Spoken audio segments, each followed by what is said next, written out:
Pretty good place to be, Sydney on a Friday night. Sydney on any night, to be honest. Look at the iconic Sydney Harbour Bridge along with the Opera House on. What's a beautiful night here. They love their Swans in Sydney. We're expecting a terrific crowd. Their team is flying at the moment.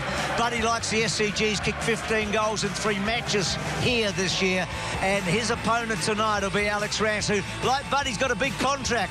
One that's paying him a lot of money, but he's earned it. So that's a really expensive duel tonight. It's Rance versus Franklin, as I'm with Lingy, who's come down to join me. Cam, perfect night for what should be a great match. Oh, absolutely perfect. No, a little bit slippery underfoot. I was surprised. A bit damp out here, but it should be a great game. And that matchup that you just mentioned, Buddy v Rance, can't wait for that one. Gee, I loved the match last night in Perth, didn't you? I mean, Collingwood took it right to the Dockers. Walters had a good night. He kicked his 4. Yeah, he did. It was very good. And in a close game, it was his class that really got them over the line. And it throws up 2 questions at the moment. Are Collingwood better than we all thought they were, or Freo just perhaps off a little bit and just found a way to win? I don't really have an answer to that. I like the way Collingwood are playing, but I still think Freo, they've got another gear to go to, certainly before the year's out. And that ladder now, really interesting for both these teams tonight. I mean, for the Swans, they can go to second place tonight if they win, and really, I think, take a grip on a top 4 spot. Tigers can jump a couple of places if they win tonight. Oh, huge for Richmond. They need to just jump themselves above that real logjam between 7th and about 11th place on the ladder. And you mentioned the top 4. Well, the top 2 is going to be huge come the end of the year because of all the interstate teams involved.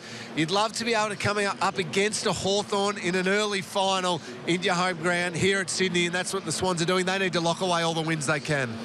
They've won 27 out of their last 32, Sydney, since that slow start last year. I mean, they had the horror grand final. Take that away. They have been terrific. This season started really interestingly for them, didn't it? I mean, they were so far down against the Bombers. They kicked 7 goals to 0 in the last quarter. Buddy was up and about with 3 goals, but they sort of got out of jail, didn't they? They did, yeah. They pinched that one, and Essendon were always going to run out of gas. And then a similar...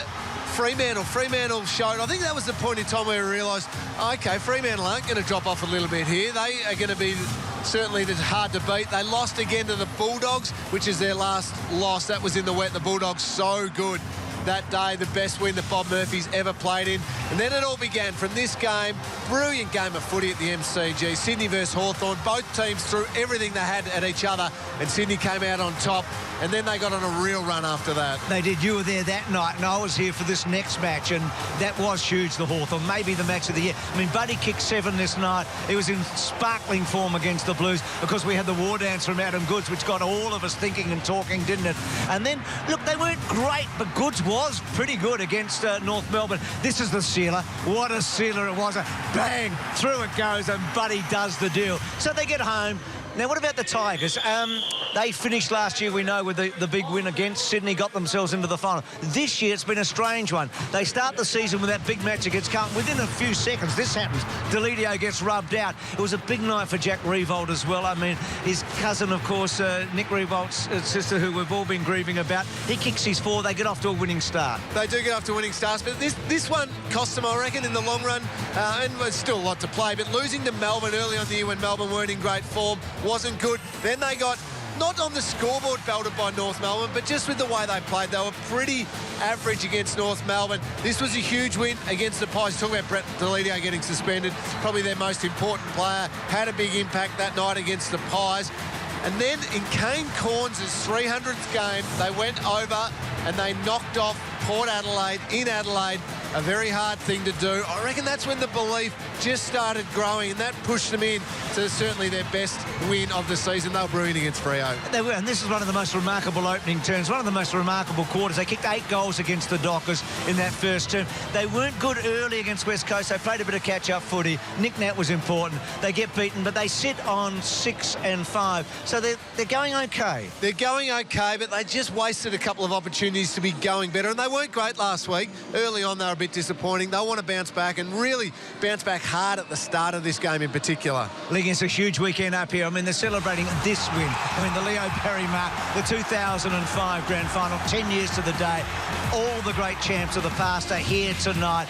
And we'll be talking to Ty Kennelly through this match. Roosie's coming up for the weekend. It's just a colossal weekend. The motorcade taking place. It's a great night to be at the SCG.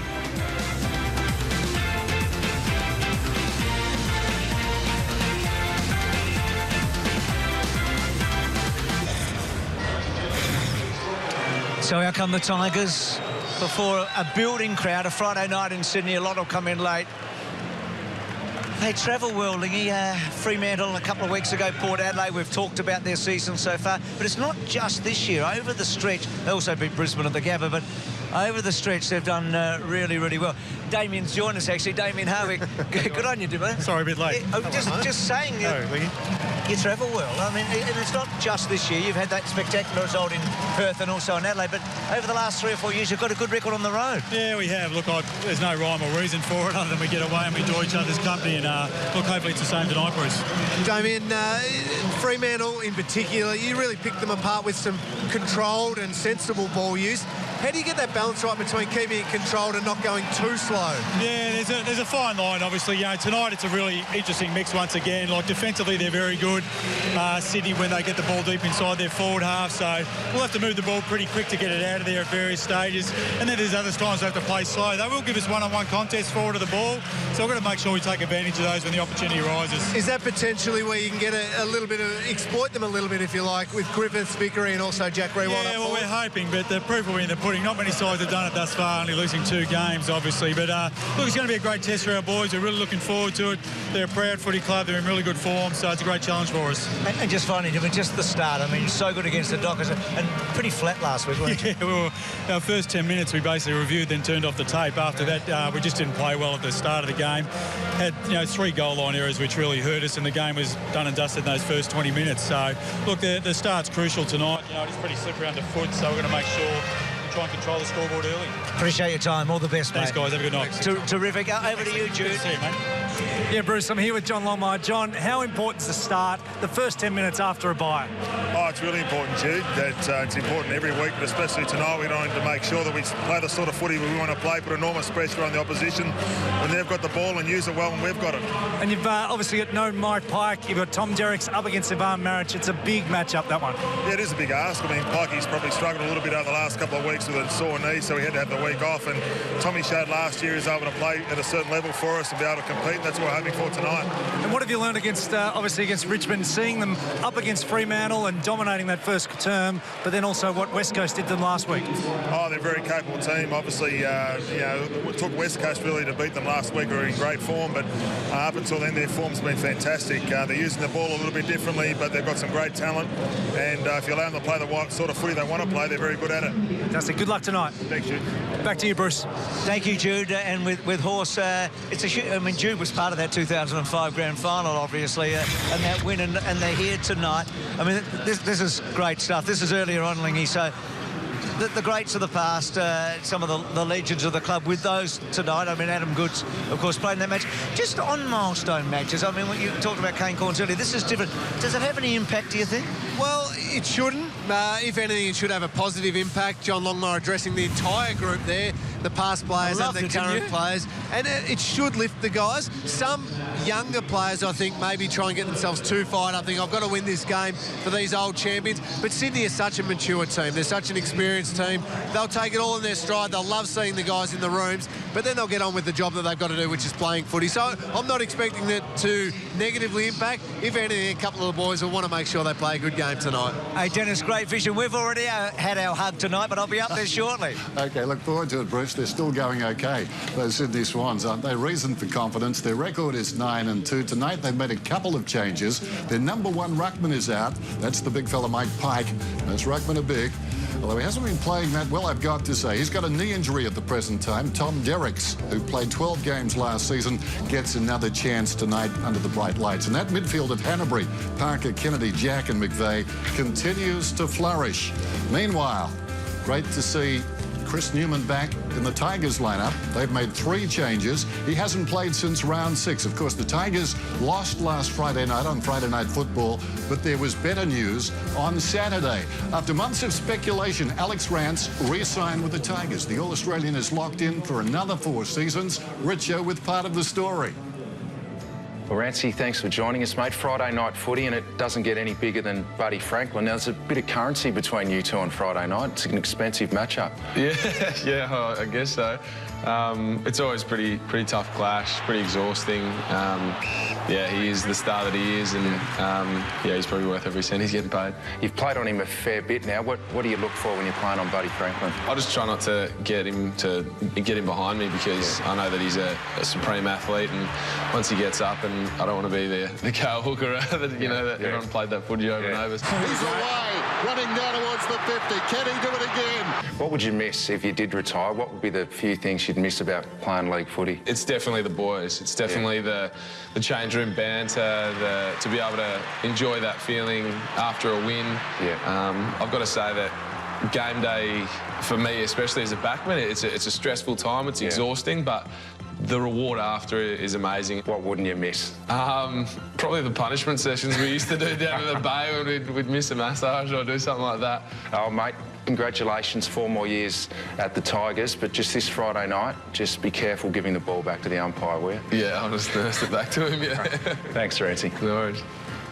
It was a hot return, you've got to say.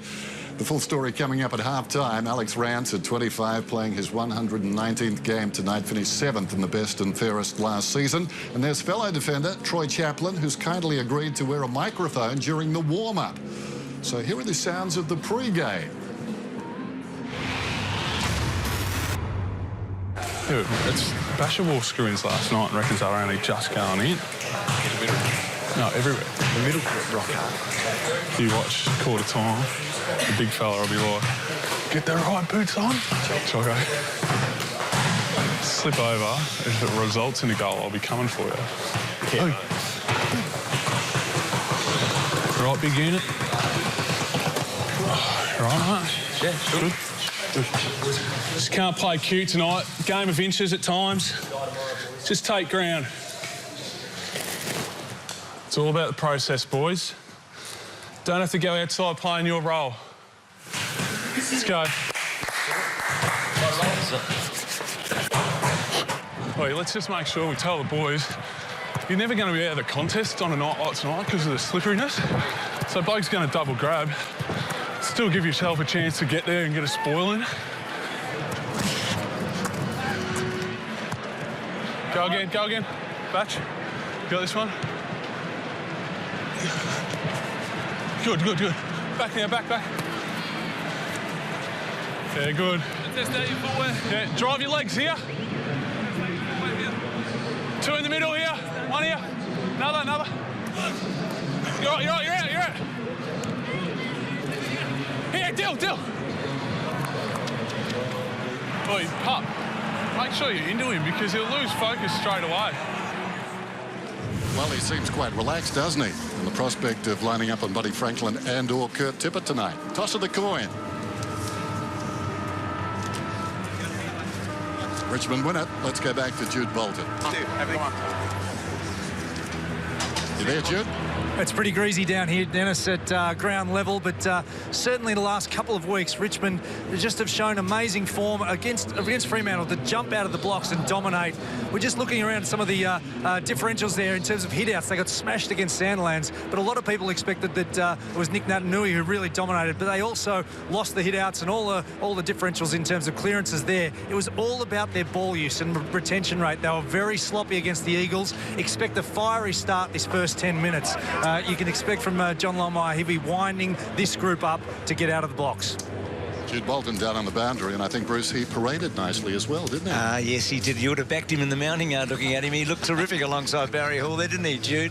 He's got to be disciplined for the next 2.5 hours while his mates are having a really good time here. Just behave yourself, Bolts. I know he'll be keen to catch up with the boys a bit later on, but first and foremost, we've got what should be a really good game of footy tonight. I'm keen to see how Richmond respond to last week's performance. It wasn't a great one after the bye against West Coast, and Sydney, they're just such a quality team. Certainly one of the benchmarks of the competition.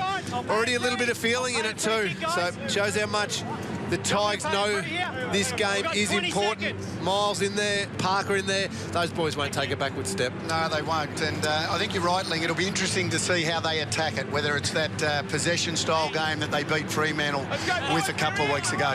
Oh, and look at this, Lance Franklin and Rance already into it. That's just going to be a contest all night. I blame Richo. He's fired him up. Oh, I love it. In the foreground, number 4 there. Dustin Martin, the birthday boy today. Coming off 31 possessions last week, 24 today. Having a great season. Meanwhile, back at the action. There's Martin. Wide bounce, and the umpire says a block. Is it by the ruckman? Marriage is getting a free kick. Top, back here. Was that against Derricks? I think it was. It floated his way. He turned his back to Marriage. Anyway, the kick goes in from the big man for the Tigers. McVeigh to Parker. Good, stretches and takes the mark on the defensive 50. Just lobs it over the man on the mark. Cunningham runs to space. Feeds it back to Jetta. Sydney share it around. High ball inside the centre square now. Terrific mark by Rowan. Gee, that was, Dennis. That was a great mark. He's an interesting player, Rowan. And that's a strong kick wide to Richard. So a couple of very good kicks. Stay clear, Tom. So where is Franklin and Ranch? So Richards, Shaw. They get it back to Jetta. Tippett. Well, precision kicking by Sydney, great ball movement, but Damien Hardwick would be sitting in the Richmond coach's box getting very frustrated about how easily Sydney were able to pick off those targets. They just kicked and marked the entire way down the ground. Richmond just trailing by 3 or 4 metres each time, sets up a shot at goal to Kurt Tippett. Not sharp again right at the start of the game, the Tigers. Yeah, no, just enough, okay? We're watching both here. Struck it, not that well, and misses Tippett. We watched Sydney a few weeks ago, Lingy, against Carlton, and Tippett found it hard to get that metre. That occasion, that was a great lead. So maybe he has been a little bit injured, but he certainly got off his opponent on that occasion. Got a little bit of a gap on Chaplin. Gloucester to the outer side. Deledio. Richards over the top, though. Thumped it away. Newman. Not a good kick from Martin, close to the boundary line, charging up the ground, spilling off the legs there of the first gamer. In fact, I think he's played one, hasn't he, Lambert? He's played one. Boundary throw in. Bit of feeling between these two. They're going to get very tired if they do this all night, aren't they? Yeah, this is just before the bounce, a lot of this stuff. Those two will be having fun. Can't wait for them to have a crack at the footy. That first battle, Hanbury, Reid, Goods trying to turn away. Vlostone did well. Marriage, who got the opening kick of the match, wobbling forward. Richards just finding his way, disorientated for a moment, but he's fine. Rampy, 59th consecutive match for him. He's been a fantastic player. Grundy wide, back into the team, Smith. So Smith, Goods, Adam Goods getting back into some good form, and a lot of the ball early. McVeigh to Shaw to Hanbury. Signed to 2021. Parker slipped over, and then Parker held up, gets it back to Shaw. Shaw slips as well, and Vlostone's through, but he's got no one to kick it to. Plenty of help alongside, gives it to Miles. Bumped as he kicked. It affected the kick. It wanders down towards the attacking 50. Good follow-up work out there by Vlostone. Knocked it back towards Revolt. Eventually, the pressure comes, but it's going to be a free kick to Revolt, who worked so hard. He was pressurised out of the footy by Hanbury initially and then fought back. I think that's the big difference between his game this year to other years. We know that he's a great mark. We know that he's a good kick at goal, but it's the second and third efforts. To me, looks like he's running on top of the ground, and that's a terrific tackle. Much better, the intensity there from Richmond. Jack Riewoldt leading the way. Gee, it's good when you key forwards, lay a big tackle like that, lifts the entire group. If you can go back and nail it now, it'll get every one of his teammates up and about. 28 goals for this season, just one last week. 27 in 12 games against the Swans. To kick-start them. Kick is on the way. And it's good. Well, neither of these players have gone near the ball yet, but there's been plenty of byplay. You see there, Buddy's lost his mouth guard. He looks like he tried to step on it. He didn't like that, Buddy. That's going to go all night, isn't it? So Derrick's against the old club. Marriage easily over him. Jack did well. Oh, here's the first real crack at the ball. Free kick. Holding! Sydney! Go down. Lance, come around. What do you reckon, Doug? Well, you can't argue. I think the umpire got it right. You can't put your arms around someone, and that's what he did. So I think the umpire was right. But You'd see a lot of those contests, though, in a game of footy, and they get let go. Oh, there wasn't a grab of the jumper. Both were doing it a little bit. Oh, I'm not sure about that one. Franklin's set shots exactly the same as Revolt's coming in. 20 goals, 12. Jack's nailed his first one. And Buddy hits that post. Glostone to bring it in then, goes short to the pocket. This is Hunt. Crisp night in Sydney. Short one to Newman. As I mentioned earlier, good to see him back. Hasn't played since round 6. Move it on, play on. Former captain out of defence. Long one towards the wing. In front, thumped away from Griffiths. Taken in front by Parker, did well. Franklin knew where the help was. Mitchell, Richards runs inside the 50. Not a particularly good kick, although it's going to be dangerous. Glostone committed to the pack. Thumps it towards the boundary. Well played again. He started well. Well, Buddy just showing all his tricks. He can even handball spectacularly. Yeah, it was clever. So the Swans pressing here. Derrick's and Marriage. So Derrick's in for Pike, who's got a knee problem. Mitchell getting involved. Good tackle. No, in the back. Oh, Miles. Thought he'd got him okay. So Miles in the back half, getting it wide. Rance. Franklin to put some pressure on. Rance slips it to Ellis. And then Ellis, that's a good handball to Batchelor. And then Batchelor's kick, okay in the end. Here's Gordon. And then Gordon to fall forward. Vickery setting, Revolt setting. Vickery now to do the roving. Tapped it back, was clever enough, but Jack... And then, Grundy took a long time, returns, and then Jack squeezes it with a clever kick. Rance is in front, fingertips to it, falls behind. Now a chance for the speedster. Takes advantage, Rowan. Kicks inside the forward 50. Drifting back is Cunningham. Good kick. Juggled attempt at the mark. Good defence by Hunt. Parker swoops on a loose ball. Snacks it back over his left shoulder and kicks the goal. Quickly out of defence. Well, Parker got on the end of it, but it was Rowan's speed. It was his speed to break away from the contest on the wing that created that goal. As you have a look at there, a bit of friendly fire on Laidler, who is having a great year. He's fantastic at intercept marking. Wouldn't want his teammates doing that too often, though. He was a bit sore after that one. So Miles got it from Martin. Poor kick. And Smith, yeah, Laidler has been so good. He's hardly missed a home and away game for a couple of seasons. But, gee, Rowan's pace early. A couple of times we've seen it. Terrific mark early. Talked about the pace a moment ago to help with the goal. And there at full tilt. Not such a good kick, though. Cut off Hooley to Rance. Goods and Franklin. Gee, Buddy belted him down. No pride, ball king line. And a ball up. Is that tackle similar to Gibbs' last week? Let's have a look. That's a very similar tackle to Gibbs, but the difference is Rance puts his elbow down. Well, he didn't have his arms pinned, did he? That's right. So that was the big difference in the two. Grimes. Gee, it's a fine line, though. You're not sure as a tackler whether you've got the arms pinned there or not, 100%. And if the head hits the ground on that one, well, it's looking at 2 weeks, or 3 weeks reduced to 2. Whereas that one, just. So it's such a fine line. So hard for the tackler there to know exactly where the arms are. Batchelor takes a risk and pays a price. As did the man who marked it, that's Lloyd. Struck from behind. Attempted spoil. Now Lloyd in short. What a beautiful kick. Taken by Kennedy about 35 metres out on a 45-degree angle. Sydney running at about 80% kicking efficiency. Richmond running at 62%, boys. They're using the ball extremely well at the moment. That's a really good lead by Kennedy, because you've obviously got the other big forwards up there. He knew where the space was and went to it. Thank you. When he marked it, surrounded by Tigers. Just deftly put into the gap. So Kennedy, you'd like him from here. Kick is on the way, and it's out to the right and hits the post. Flush. and comes back into the field of play. But they've started well. Sydney lead 1-3 to a goal. So Buddy and Joey hit the same piece of woodwork.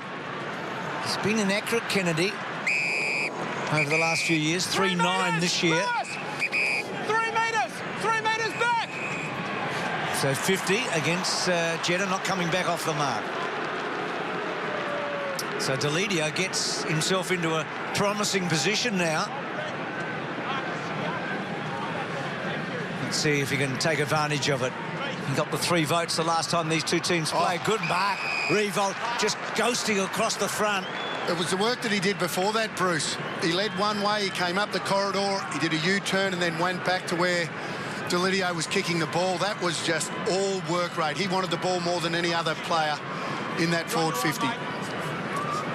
Good call, Duck. Well, his first shot was a little easier than this, but it was a fair way out and it was a great kick. Let's see if he can get this one home. He's 21 goals, 12 from set shots. He's such a skillful player. I mean, Duck, I think you talked about his ball use last week, his ability to find a target in general play. Yep. He's deliberate, he's slow build-up. You'd reckon he's about a 50-50 from here, and it's not going to get the right line. It's not a great kick for him, and a behind. McVeigh anxious to bring it in.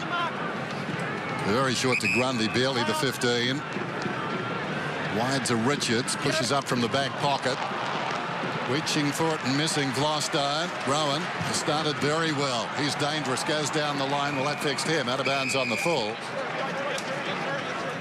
It'll be a Tiger free kick to be taken by Rance, already having an eventful night. Short again. Hunt. Rance runs on. Looks across the ground.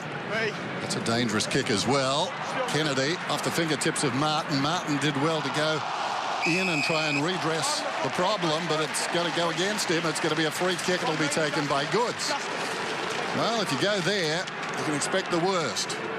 Goods to the pocket. Bit of a push. Rowan got rid of one, but not the second, and Chaplin just pushes the ball across the boundary line. Contact below the knees. Try Chaplin. No. Yeah.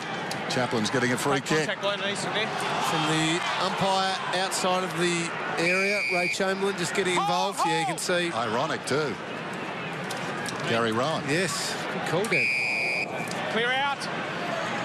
So that was sort of the pocket. He was more up to half forward when that all happened those years ago.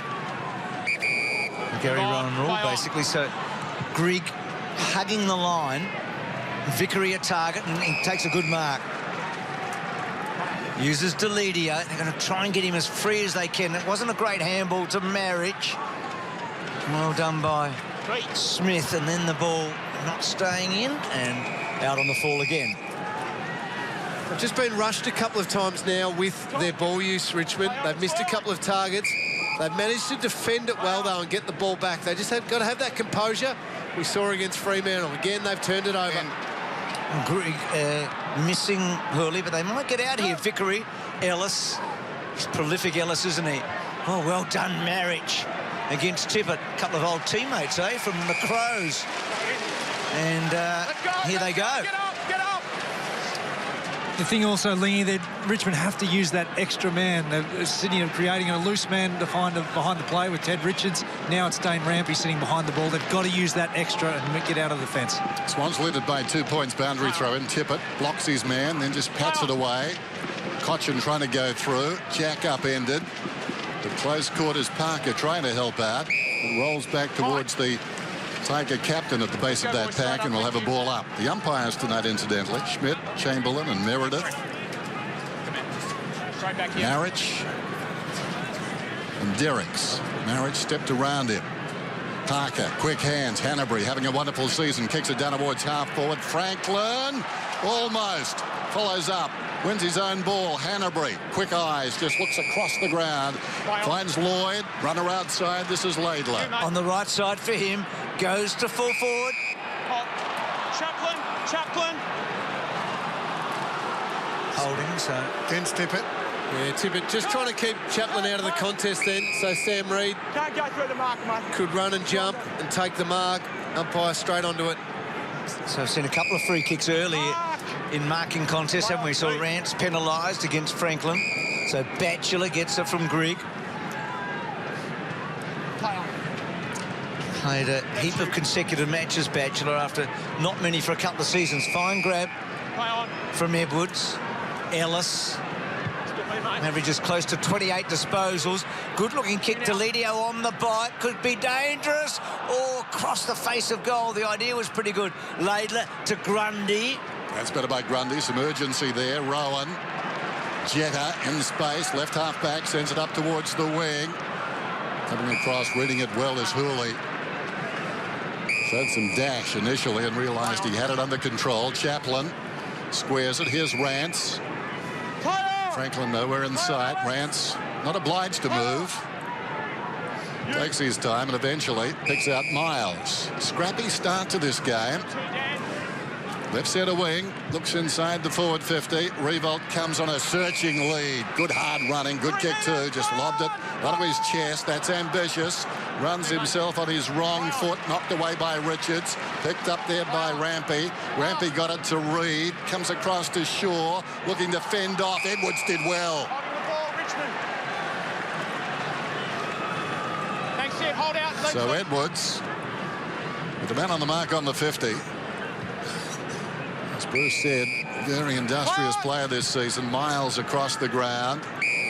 Chaplin, short one. Well, sort of. It was touched by his teammate earlier on. It comes across from Griffiths to Newman, and the captain comes back to good effect.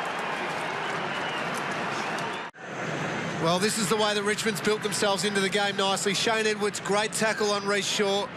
And then the former skipper, fantastic finish from pretty much on 50. Great goal, put that scoreboard pressure on, but they're putting the physical pressure on as well.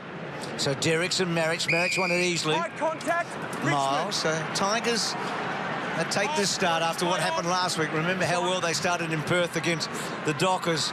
Revolt front spot. Cochin, first time I've already called his name. He hasn't. No, didn't bring it back. And a behind. So we talked to Damien Harvey, the coach, about how successful Richmond have been on the road in recent years. And here we go. So that's an impressive record. I mean, away from Melbourne against some very good footy teams. Rampy to the outer side. Parker played it well. Slaps it out only as far as Martin to Cochin. Cochin. This one floats towards the boundary. Rampy goes back, flying over the top. Revolt. Picked up by Shaw. Hanbury. Now McVeigh. McVeigh pinpoints it. Spilt on the outer side by Derricks and rolls across the line. So getting a chance tonight in the absence of Mike Pike, who's been struggling for a bit of form as well. The Canadian, Mike Pike. Sydney's Justin Bieber. There's the throw-in. Knocked down by Marriage. Stolen away by Jetta. And now Parker in space. Rowan, 55 metres out. He's really lightning quick. He's been hard to cover so far, and he's got a strong leg as well. This might go all the way. I think it has. It struck the body on the goal line. Wait on the call. This is tight. Signal to goal. No foot of a replay. Grimes thinking perhaps they should. Umpire Schmidt explaining no. Well, umpire very confident. Not just that, though, Den. I reckon we need to look at whether or not this is a free kick for the Shepherd. Adam Goods just pulls Dylan Grimes' arm down there. So he's done it fairly cleverly. He's hidden it pretty well, but he has pulled Grimes' arm down there to affect the Shepherd. Have you got any issues with that, Doug? That is a certain free kick to Grimes. It should have been paid. We've seen a couple already. We've seen Buddy get one with Rance. It certainly had more of a hold in it than the one that Rance gave away. So, lucky one there for Rowan, but he's been the real live wire for Sydney, hasn't he, across that half-forward line. His speed and Sydney's ball use has been impeccable. So, goal has been paid, so it wasn't a lot in it. Edwards has kicked to full forward. Shaw had a couple of touches of it. Griffiths, Cochin. And then Kennedy, back to Richards, back to McVeigh. And then McVeigh spreads it wider to Rampy. Rampy's got a bit of time, so he misses a target. Well done, Grimes, pushing it away. Ellis, terrific. Lambert, Vlostone. Started well, Vlostone. Got it wider to Miles. Good kick, and Revolt Well, Rowan at one end, Revolt's been terrific, hasn't he? He looks quick, Revolt. His work rate, and I've said this for, well, just about all year, his work rate just looks fit and healthy. And 1 metre. I think he only had 2 disposals inside the forward 50 last week. Tonight, he would have had 3 or 4 already in that. he has. So this is his 3rd shot on goal. Definitely a plan to be a little bit deeper, but the work that he's doing, it just goes to show you that you can do the work and then end up back inside 50. You can work your opponent over, but invariably get the ball inside 50, and that's what he's been able to do tonight. So can he hug the right goalpost here? I think that's probably the kick for him. He's not going to bring it back, so he's done exactly the same thing as his previous kick, to be honest. He's pushed it across. So he's had 3 shots on goal, Revolt, in the opening term. Jetta. Not a good kick. Newman goes up, takes the mark, right on the 50. Both sides making a lot of errors. That's not one of them. Here's Edwards within scoring range now. Yeah, that wasn't Sydney-like at all, that then. The kick from Jetta, straight to Newman, and then just slow to defend. Richmond had options, and smart kick by Newman. Just lowered the eyes, hit up Edwards, took the certain mark inside forward 50. Sets up a shot at goal. 15 all. Counting down to quarter time. Edwards been industrious so far in this one. And this kick is just sliding across the face. Won't get there. Marriage trying to keep it alive. Derek's had other ideas and hacks it across the line. So with that score, narrow lead for the Tigers. Here's Rampy. He's just on the wrong side for the left footer there to take off. So Revolt was able to hold him up. Reed, Chaplin at the back. Heard from Troy pre-match, and a boundary throw in. It's even been Rewalt's intent there, just watching him man the mark. He was jumping around, he's making sure he was in the face of Rampy, then even egging the umpire on to call play on and let him go at him. So he's getting a reward for his intent right across the ground. His defensive pressure, everything he's doing. That's why he's getting the ball in his hands. Griffiths did pretty well. Kennedy held on to. He is a bit of a beast, isn't he, Kennedy? I mean, he's a big, big guy. 2 metres, please. Thank you very much. Time on. Everything's a bit pre-Fife at the moment, though, isn't it? I mean, but he was the prototype until that Docker came along in the last couple. It goes down towards half forward. Chaplin played it well with strength. Just got tipped off the line. Sends it back to the wing. Great judgment by Edwards. Sandwiched between a couple of Swans. Good player, Shane Edwards. Sticky fingers tonight, marking the ball really well. Really underrated player. That's a dangerous kick, though. Hand pass comes from Cunningham. Releases Jetta, goes inside the forward 50. Look at the acceleration. Suddenly, Franklin got separation on Rance, and Rance isn't slow. Well, you just give Shane Edwards a pump up. That was a terrible kick in the middle of the ground. Had to hit a target there. And Alex Rance, he did everything he could here, trying to stay with Buddy. He's an unbelievable athlete. Just put that metre or 2 on him. Beautiful kick from Jetta, but Shane Edwards' kick was shocking. So Buddy, 20 metres out, steers it through. Sydney back in front. Well, there's the turnover. Trying to hit Taylor Hunt. Not even close. Lewis Jetta and Buddy Franklin are always going to make you pay with that sort of turnover. He came straight to the bench. Damien Hardwick, I reckon knowing him, would have just said, don't worry about that. You can't let that affect you for the rest of the game. Get on, make up for it. Fine now. Because up until then, he'd been terrific, hadn't he? This has been a huge duel already. I mean, pushing and shoving early. Buddy loses his mouth guard at one stage, but at the moment, he's had a couple of shots, Franklin. Rough contact. Prohibitive contact. Yvonne. Okay, so... Just give him a smack into the stomach. You heard. So Tippett being penalised for roughing up Marriage. Marriage to Cotchin. So Cotchin playing a fair bit of forward 50 footy in this opening term. Goes wide. Swans have all the numbers. Richards belts it away. Vlostone, important not to fall over in that situation, but he misses a target. Cunningham, it's a bit of a greasy ball. Jack did well. And then Lloyd on the wrong side for him. Tippett's in front. Knocked away by Chaplin.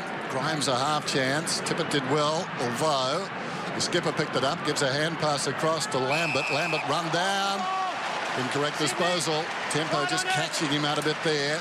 Smith wasting no time inside the forward 50 again. Franklin edged under it, or past it more particularly. Ball runs across the boundary line as Rance goes back to retrieve it, but quite happy to see it out. That's the prohibitive contact. I'm pretty sure that's called ruck work.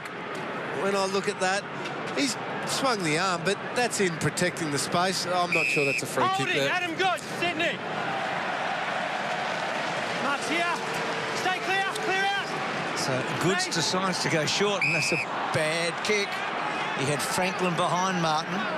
So the birthday boy to Ellis. To Hunt. Just played 7 games at Geelong last year. He was slipping down the list a little, wasn't he, after... Oh, just a poor kick, just keeping it in. You must have played a bit with him, Lingy. Played a little bit of footy with him, Bruce, and probably he works extremely hard. He provides a lot of run, but probably that's been the only knock on him, his ability to hit targets consistently. Needs to keep working on his kicking, especially under pressure. That one under no pressure at all. Has to hit that target. Close to quarter time. Derrick's in front. Marriage decisively. Although they don't get it cleanly. Deledio had it momentarily on the ground. Reid did well, won a tough ball. Hand pass from Kennedy. Hanbury and then Lloyd. Floats it towards the pocket. Tippett gets some space. Drops the mark, though. Should have done better. Cochin, almost a free kick to him. Grimes spinning in and out of trouble. Now Kennedy jams it on the boot down towards full forward. Rance hightails it back. It didn't brush the post. It's a behind. Working hard, Kennedy. He's never had a Brownlow vote against the Tigers, Kennedy's. I think the most disposals is 26 against the Tigers, so hasn't had a really massive game against them over the years. He's got some massive numbers against other clubs. Deledio, free kick over the shoulder. So Grimes, that's a better kick inside. Griffiths. You know, he's a long kick if he wants to be Griffiths. That's a bit slack, but it's OK for Deledio. He runs into some trouble. Cunningham. Jack. Mitchell's got Goods. Poor handball. Goods gets it back. And it was a scrappy old opening turn, wasn't it? A few fireworks early with Franklin. And now some fireworks late with Goods and Hunt. Just sorting themselves out, but not much in it on the scoreboard. It's a goal the difference. The Swans lead on the Friday night at the SCG. Their goal up on the Tigers. It's 22-16.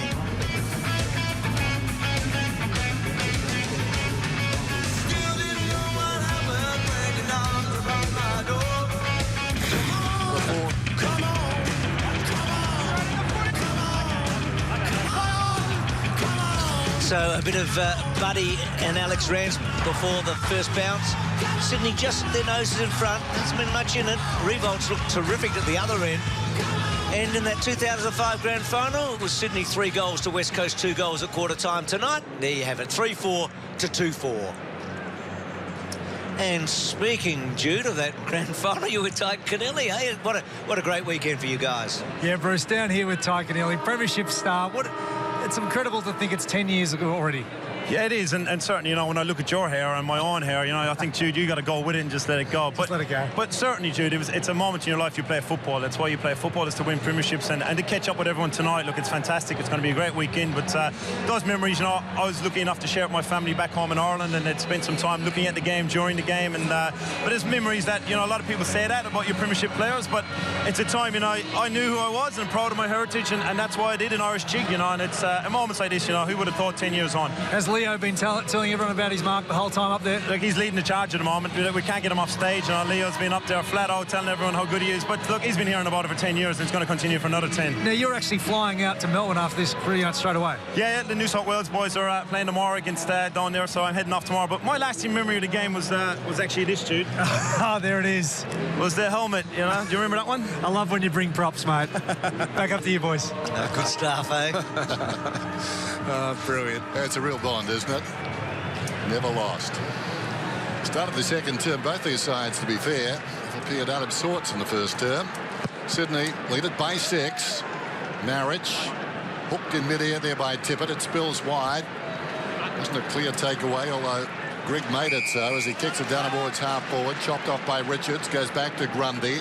Grundy out of the back pocket. Hanbury the target, close to the boundary line. Hanbury. Over the man on the mark. Close to the boundary again. Goods.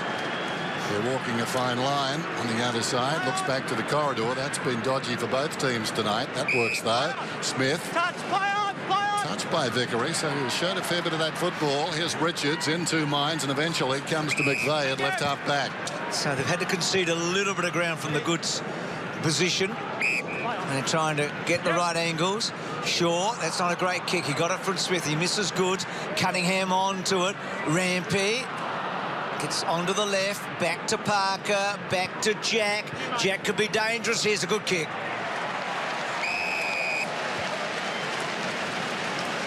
He hit it well, and Tom Derricks, who we've seen for the first time this year, I thought he did a great job last year when Pike was out for those dozen matches. Saw him play some good games here. He'd love to hammer this home. It was a good lead because they were mucking around with the ball through the middle of the ground, so to be able to read that and then find space on the lead is quite clever. Played 2 games at Richmond in 3 seasons. And now a Swan and gets a goal against the old team. That's sweet. Well, Ruckman all the vogue this week. There's the kicking action. I'm not sure it's perfect. There was a bit of a wonky ball drop. He got the desired result. I'm not sure that'll be a consistent desired result, though, Lingy. Wasn't the best of actions. Tippett does well a couple of times. Knocked it down, collided with Cochin, gave it to Hanbury. Across to Jack, and he kicks it towards half forward. Parker, right on the numbers. Takes a tumbling mark, wants to go. Looks pretty slippery. 2 men went to ground trying to get to him. And now Franklin takes a slide and takes the mark. Oh, Schmidt. He's right in behind him. Nothing there. Stay back here. Back here. Very vocal. Back here. Time off. Right. You're on your line. The angle, of course, will open up for Buddy Franklin here. Stay out. Sydney's leading goal kicker with 34. We saw him get 7 on Friday Night Football back in round 9 against Carlton.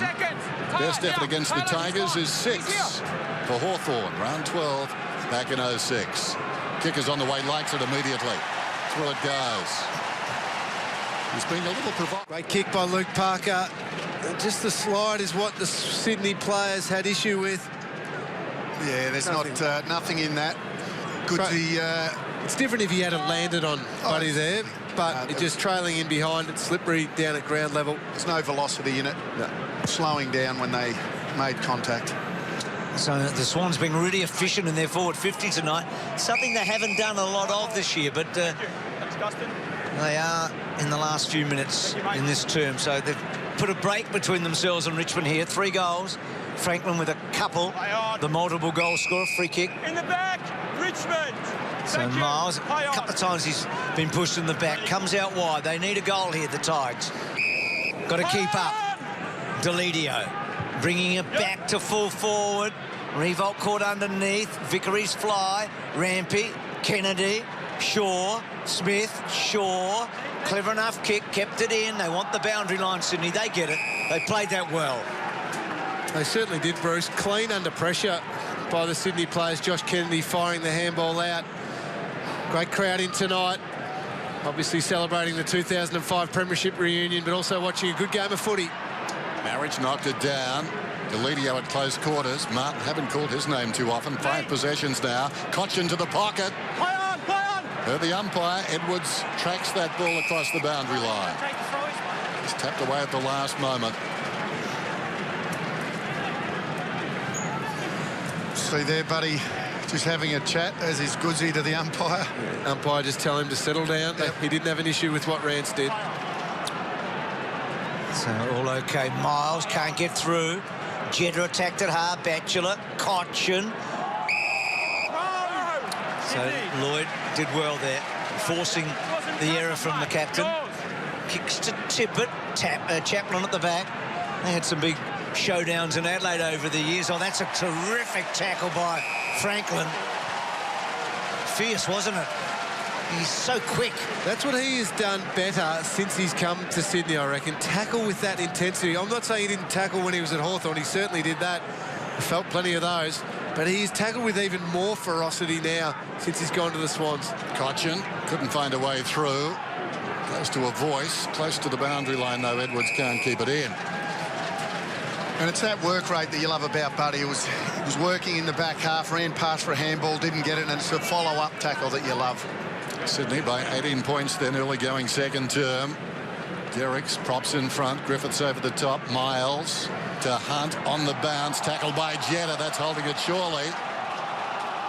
Apparently not. Now it's going to be a free kick. Second time around, not to Jetta, but to Kennedy, who rewards effort. And uses Jetta, being such a good kick. So McVeigh, Sydney on top here, to the good of 3 goals. Franklin looking very dangerous. Jetta getting involved in all the bits here. And that's a magnificent kick and a great mark. 2 of their young stars, Jetta and Rowan. Let's have a look at the other tackle there.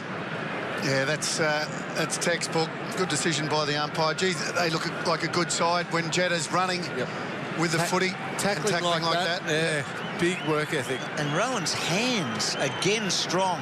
Kicked a long goal in the opening term. What a kick. So he's kicked 2 and Sydney lead by 4. That is a very difficult mark to take.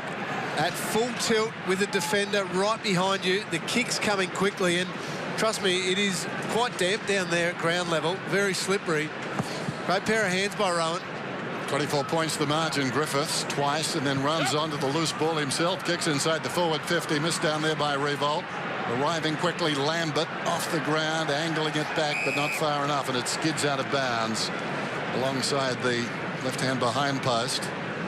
It's been absolutely Sydney's pressure around the footy that's got them really on top in this contest. 18 of the last 20 tackles come Sydney's way. Impressive. Derricks over the top. Reid on the assist. Grigg feeds it back. Hunt waited almost to be tackled there. And Cunningham obliges. Mitchell, Lloyd.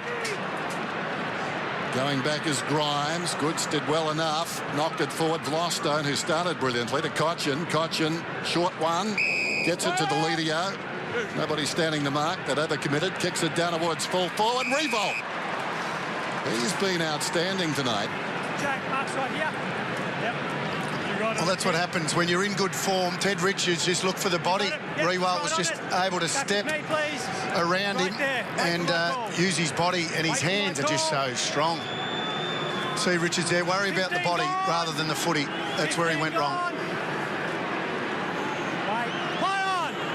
Steps to the mark, hooks, and puts it through. He's got 2. Well done, Jack. Duck, as a key forward, there must be games when you're just feeling it and think, well, if they keep getting the ball into me, I can have a huge night. Oh, for sure, and you can tell Jack has that feeling about him. Buddy always has it. You can tell Jack has it, certainly has it tonight, and I think he's had it most of the year, but he's doing it inside 50 tonight. Tip it to here's Franklin up the ground to Lloyd. Lloyd measures the kick. It's a slow one, though. Jack had to be courageous. So was Lambert. McVeigh, Hanbury, quick hands. Cunningham getting down, getting back to McVeigh. McVeigh with time, reads the target. Well done, Marriage gets across. Hooley got a high one. Miles to Martin, to Newman, to Grigg. Grigg careful with the ball. Well done. Deledio up and about now. 8th disposal for him. Cochin starting to build as well. They need a good 5 minutes here, the Tigers, and that's not a great kick. And Grundy cut it off. Well done by Grundy. Full-chested. Came at that one. Well-weighted kick to. Gets it to Reid. Jack in the centre circles. Inside the forward 50. Probing kick. Rance played it pretty well. Knocked it away from Franklin. Rowan over the top. A couple to choose from. Hanbury. He's the senior man, kicks the goal.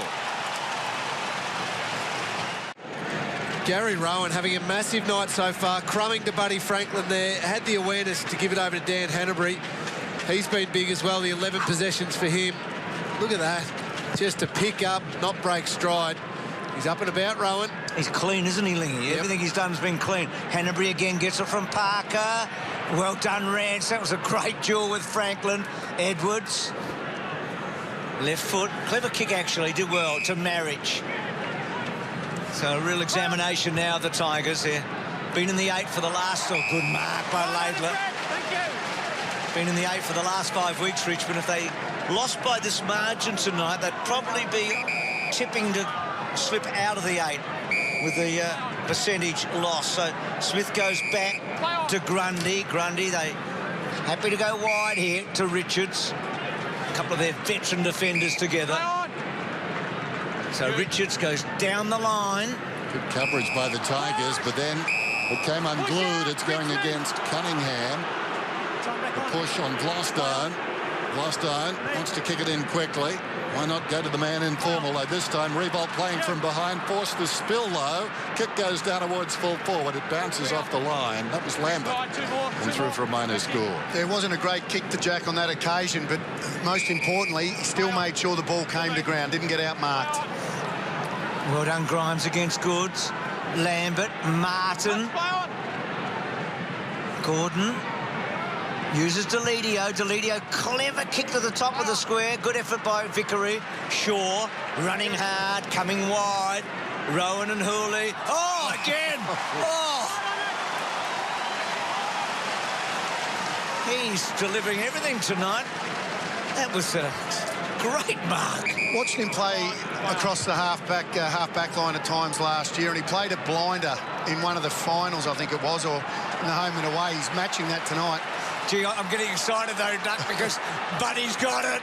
And, oh, not quite. Sorry, Duck. First, I almost gave you a hip and shoulder there, Duck. How good was that? Yeah, he's just so clean, and you've mentioned it so many times already. He can't do a thing wrong. 27 plays 23. Parker almost the mark, falls behind a Lloyd. Lays it off. Derricks goes and finds it. Lloyd, clever by Parker. Derricks can't barge his way through though. In trouble now. Martin comes over the top, but is penalised for in the back. Well, he was facing in the wrong direction, Derricks. It was a bit unorthodox, the free, but it was there, and the short one comes to Tippett. Tippett is 55 metres out. Need to hold here, the Tigers. Long ball down towards full forward. Almost Rowan again. Trying to crash his way through down there. That been Lambert. Not sure who's at the base of that. Latching on was Rowan. He covered some space moments ago. He's up the field. It was Miles who was the man dragged down on the kickoff line. Can I have some room here, please? Jack, coming in, mate. Reed, Tippett, Revolt. Jude, you're down there. I mean, you're at the club when Rowan arrived, I'm guessing. I mean, this is something tonight, isn't it? Oh, this is the best I've seen him play so far, Bruce. I was obviously there to see him play in that final against North Melbourne, it was, Duck, and he was fantastic off half-back, but he was getting plenty of ball that was coming directly to him. He's gone out and won his own footy tonight. To Sydney, we've loved their ball movement. We've loved what Gary Rowan's done, but tackling pressure's been big by them, but not so by Richmond. This quarter, what, about 15, 16 minutes old now. They've only had the one tackle this quarter. They're being out-tackled 27-8. Sometimes that's not a big stat, tackles, but that sort of discrepancy really is. So Richmond, they just need to find a way to reverse that pressure now. Bring it to the Sydney players, make them make mistakes, and then they'll hopefully score off the back of it. An anxious coach looking on. Marriage. Eventually the hand pass from Grigg just squirts up in the air. McVeigh, tackle to the ground. Kennedy in a tight situation. Hanbury, Parker, no way through. Battles on. Grigg comes back into the fray. Scrambles a kick towards half forward. Coming to mid at Richards. Hanbury, confident kick. Wasted no time. Laidler consolidating a place in this defence. Grundy, the short one. And now it's Shaw. Going back to Grundy. Gets a head of steam up, Grundy, goes to Rowan, gets over the top of him.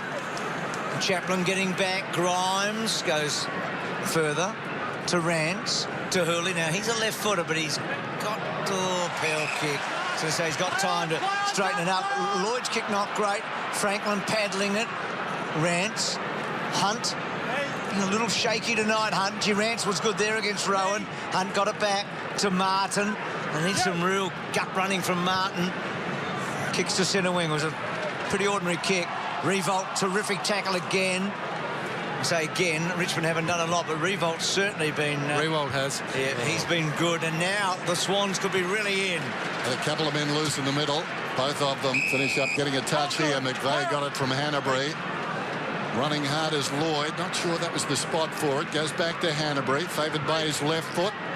Beautiful pass. Kennedy came hard, and he's got it right on the 50.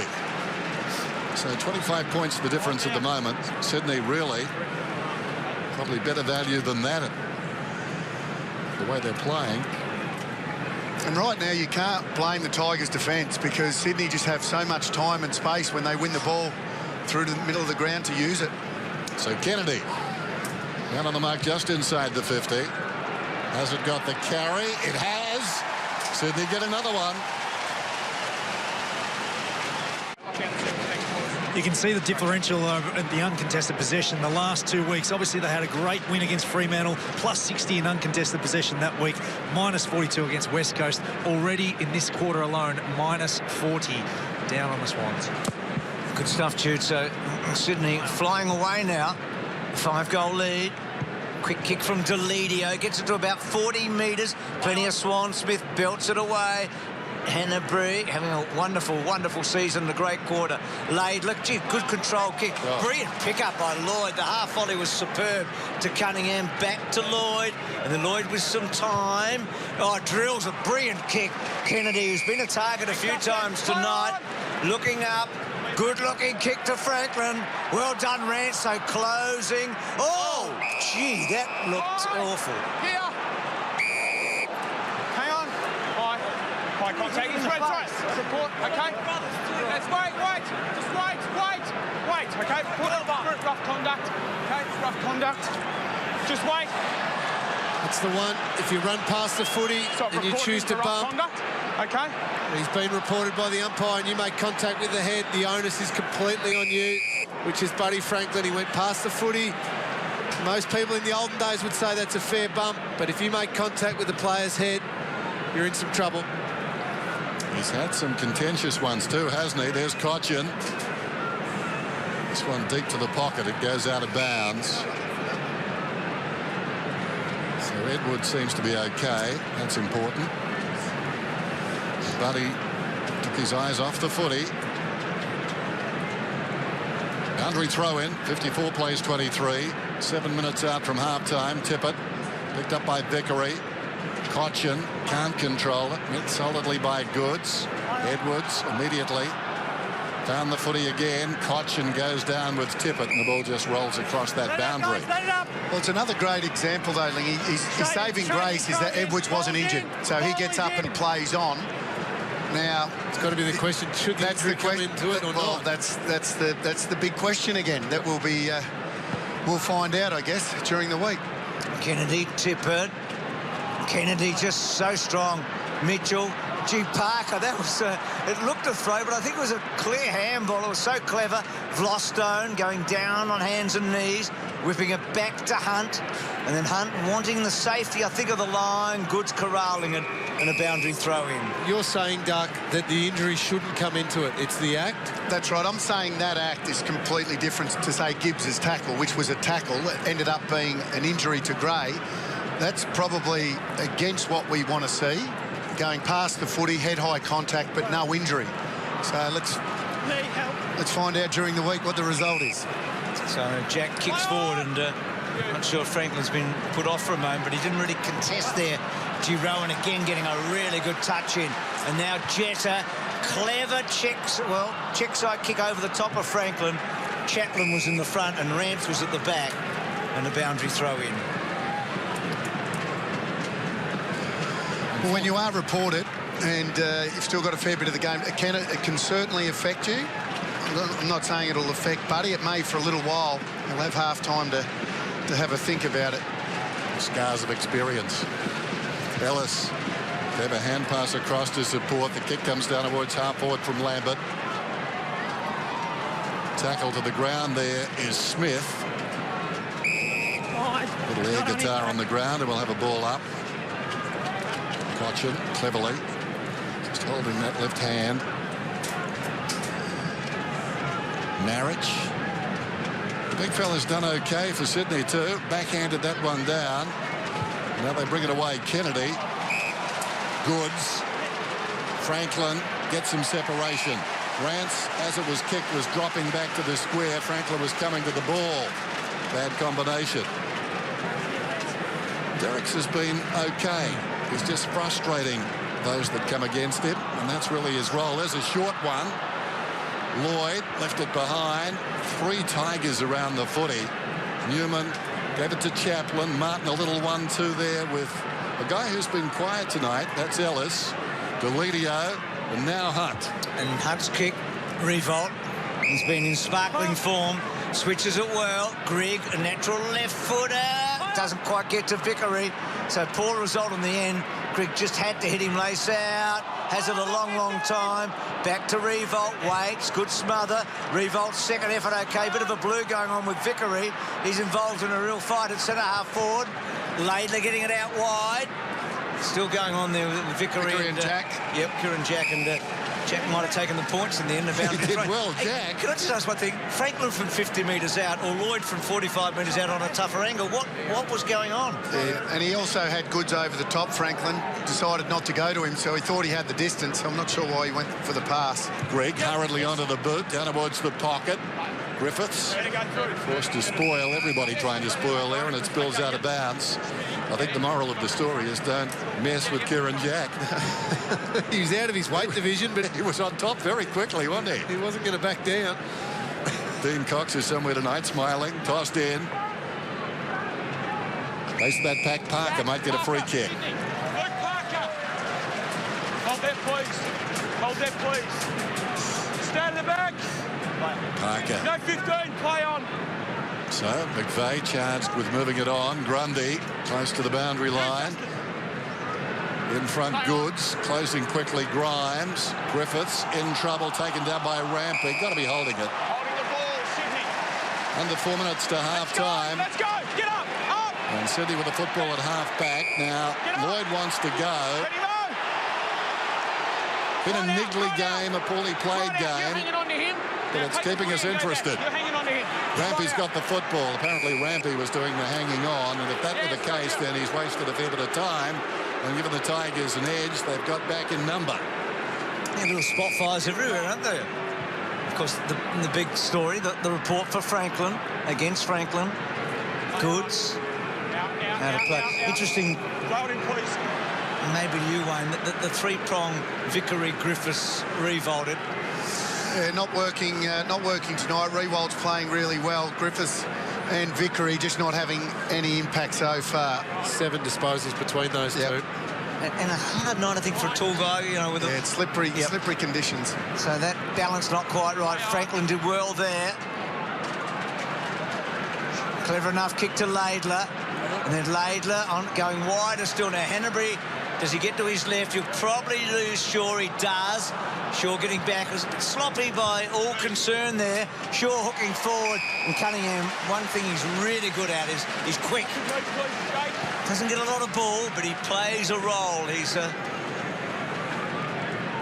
little cameo, isn't he? That he just does his bits and pieces.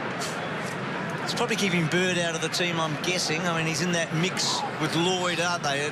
They're on the edge a bit, these guys. He'd love a goal here. Not going to be the case. Is it going to get there? Not quite, but forced over for a behind. All Swans here in the second term. Griffiths to bring it in then. 8-7, 3-5. In front, Grundy blocks his man. That was Martin. Couldn't hang on to the mark, though. Shaw. Hanbury around the corner. Bounces just outside the 50. Leading back down there is Franklin. Let it run, though, for Lloyd. Lloyd goes to Mitchell. It kicks into a body, though. Cochin gets the deflection. Kicks it back towards the 50. Leading up, Gordon. Across to Miles. And across the body, his kick. Only as far as Shaw. Dennis, Hanbury's up to 20 before half-time. Having a great year, Hanbury. Hey, Sean, hold. Yep. So much talked about Fife from the Brownlow, and he's the obvious heavy favourite, but Hanbury's going to have a lot of votes by halfway. He was averaging 30 coming in, wasn't he? He was. Good kick to Goods. No mark. Revolt did pretty well. Lloyd getting it back, and then McVeigh being scrunched. Well played, Miles, Gordon, Grigg. Touch, play on! Derrick's did well. Got across the boot to centre wing and a boundary throw in. So not much happening for the Tigers in this opening half.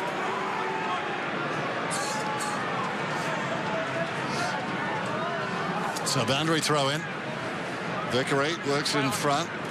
Pushed him on the scone, I think. Goes behind. Hunt taken down. Ball slow to release and will have a ball up. So just over a minute remaining. 55 plays 23. And these Tigers, they're like those New England Patriots balls, I think, Leggy. They're under pressure. Completely, no, they're not so legal, was it? Ball king, mine. I was going to put my Patriots hat on there, Dennis, and defend them, but they were found guilty of it. So yes. Next boy, straight back out. Still a bit to play out in that. Meantime, Reid knocks it down. Touch, play on. Derricks follows up. Touched off the boot. Leading back is Hunt. Elects to Shepherd for Vlostone, who wins a free kick. It's been brave, Vlostone.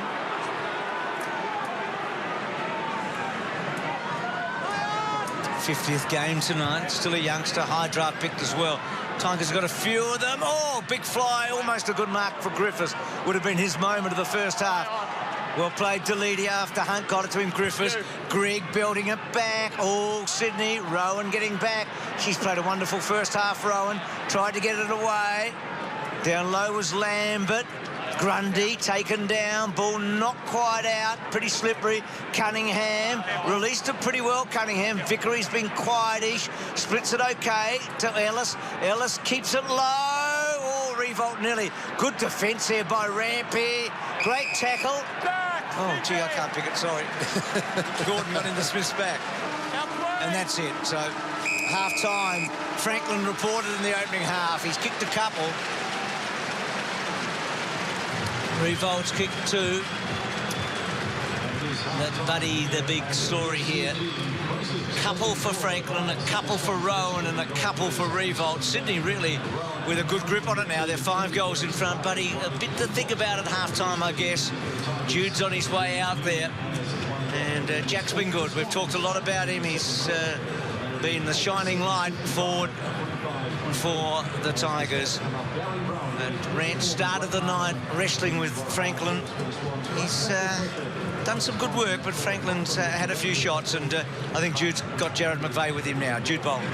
Jared, the greasy conditions out here, the boys just seem to really dig in that second quarter and lift the pressure. Yeah, look, it's pretty wet and dewy, so we're trying. Our first quarter overused the handball a little bit too much. Now we're just trying to get into our forwards and doing a good job with it. Really clean around the stoppages, though, and started to get it going forward really quickly. Yeah, Joey Kennedy and Parks have been good in there, and Tommy Derricks has given us a real contest. That's where you've got to be clean on these type of nights. Thanks for that, mate. Back to you, Bruce. Thanks for that, Jude. So at half-time, Sydney are in a pretty good position, and it's been a long, long time since they've been 10-2 in a season. We might talk a bit about that in the second half, but they lead at half-time. It's 8 goals 7 to 3 goals 5. Carlton Draft, Front Bar Folklore. Round 23, 2013, and in his 200th and final game for the Saints, Justin Kaczynski looks set for the fairy tale finish, a goal with his final kick in AFL football. Cozzy's done it! But it wasn't meant to be, as one final goal review shattered Cozzy's dream ending.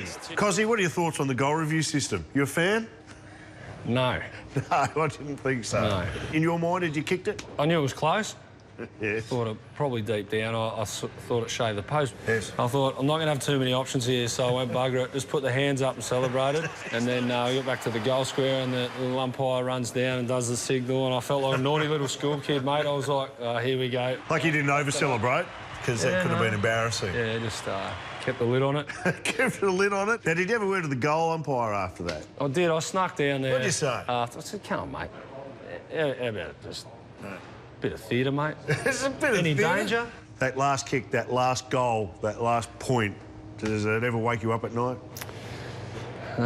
It doesn't, because I had me 30 seconds, Mick. I got the celebration. That's how I like to remember it. That's what we're talking about. Great goal, Cozzy.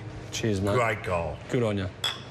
This has been a taste of Front Bar Folklore. Well, as he so often is, Buddy's the story. Tonight, talking to Henry Playfair here about that incident, surely, here at half-time. Just going through a few thoughts and just what was going through his head when it all happened. So Sydney with a good lead. Franklin's been effective, that's for sure. Hanbury's been wonderful along with Kennedy. Rowan's been a standout, hasn't he?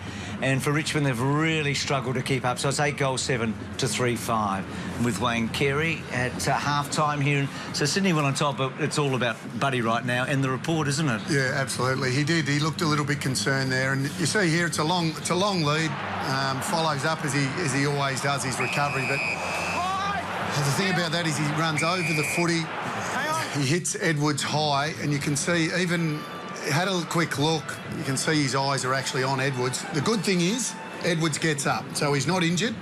But I guess the intent was there, and look, to be honest, he's in a little bit of trouble, isn't he? Historically, he's been out.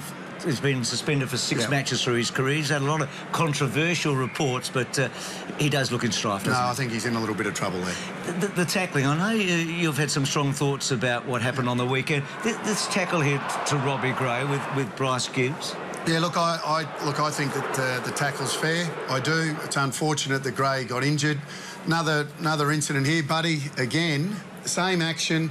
Difference is Rance gets his arm free and is able to put it down, so therefore there's no contact head to the ground. But it's about the result, isn't it? And obviously Rance isn't injured, so Buddy's got no case to answer. Gray goes off the ground, doesn't come back on, so he gets suspended. And I think that's the thing that I don't like in our game. I think that we have to be consistent. It shouldn't be on the basis of whether the player gets injured or not.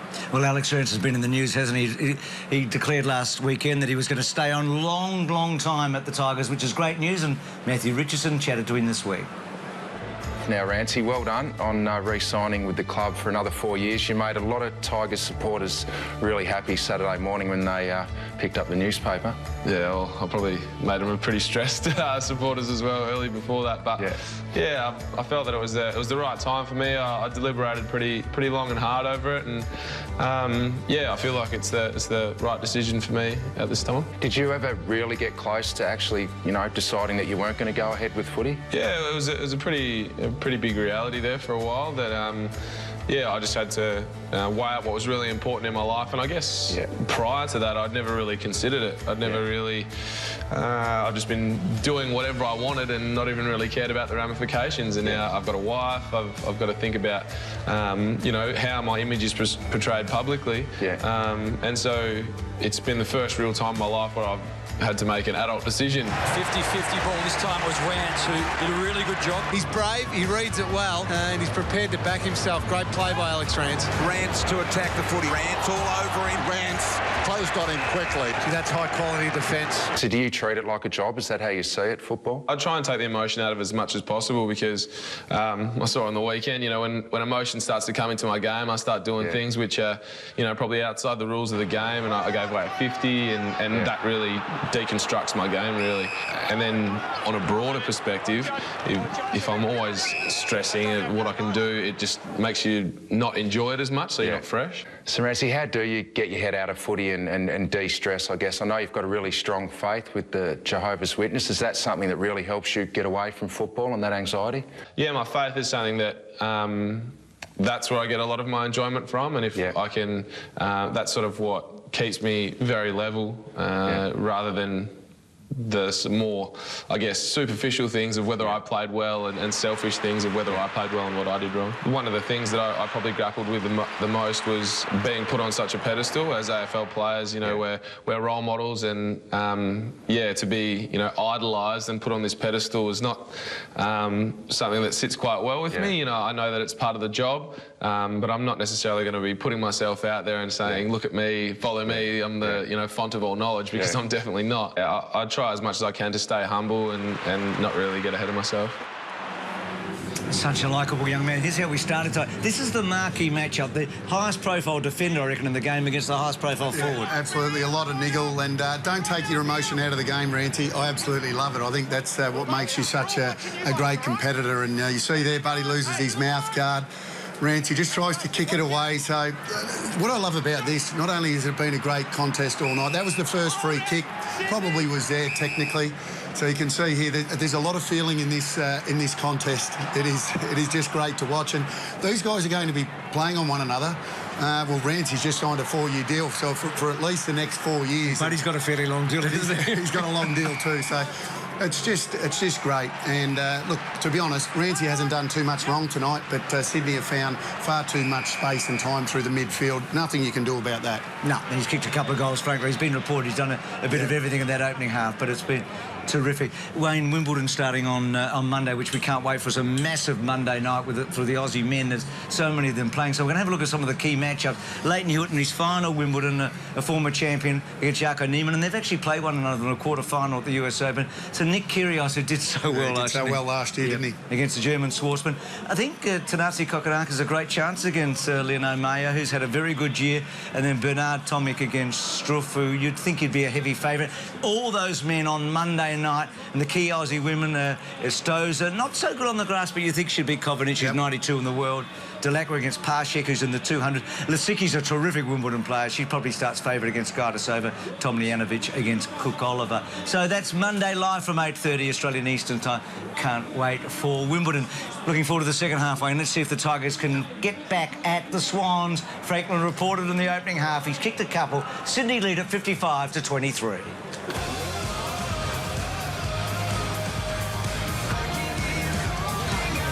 Swans going beautifully wet deck, but Zach Lambert, the 7-year-old, who's the round 13 NAB AFL Oz Kicker of the Year nominee, he handled conditions pretty well. I'm on good authority that he's just signed a 6-year deal with Thaguna, his local Auskick centre. He's on about $300,000 a year. And Zach, welcome to you. How many times have you been here to the MCG? SCG, make it. This is my first time. And where have you come from today? Thaguna. Where's Thaguna? It's near... Albury? No, it's near the shops at Woolworths. Okay, how many people live at Thaguna? I think 60, otherwise 70-something. So it's not near Albury like your father told me. It doesn't have 10,000 people living in it? Pardon? Okay.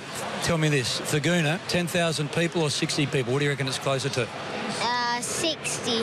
Right, I'll speak to your father later. Tell me, if you win the $5,000 for being the NAB AFL Oz Kicker of the Year, how do you think you'll spend it? I'll spend it on some Lego and some other stuff what I like.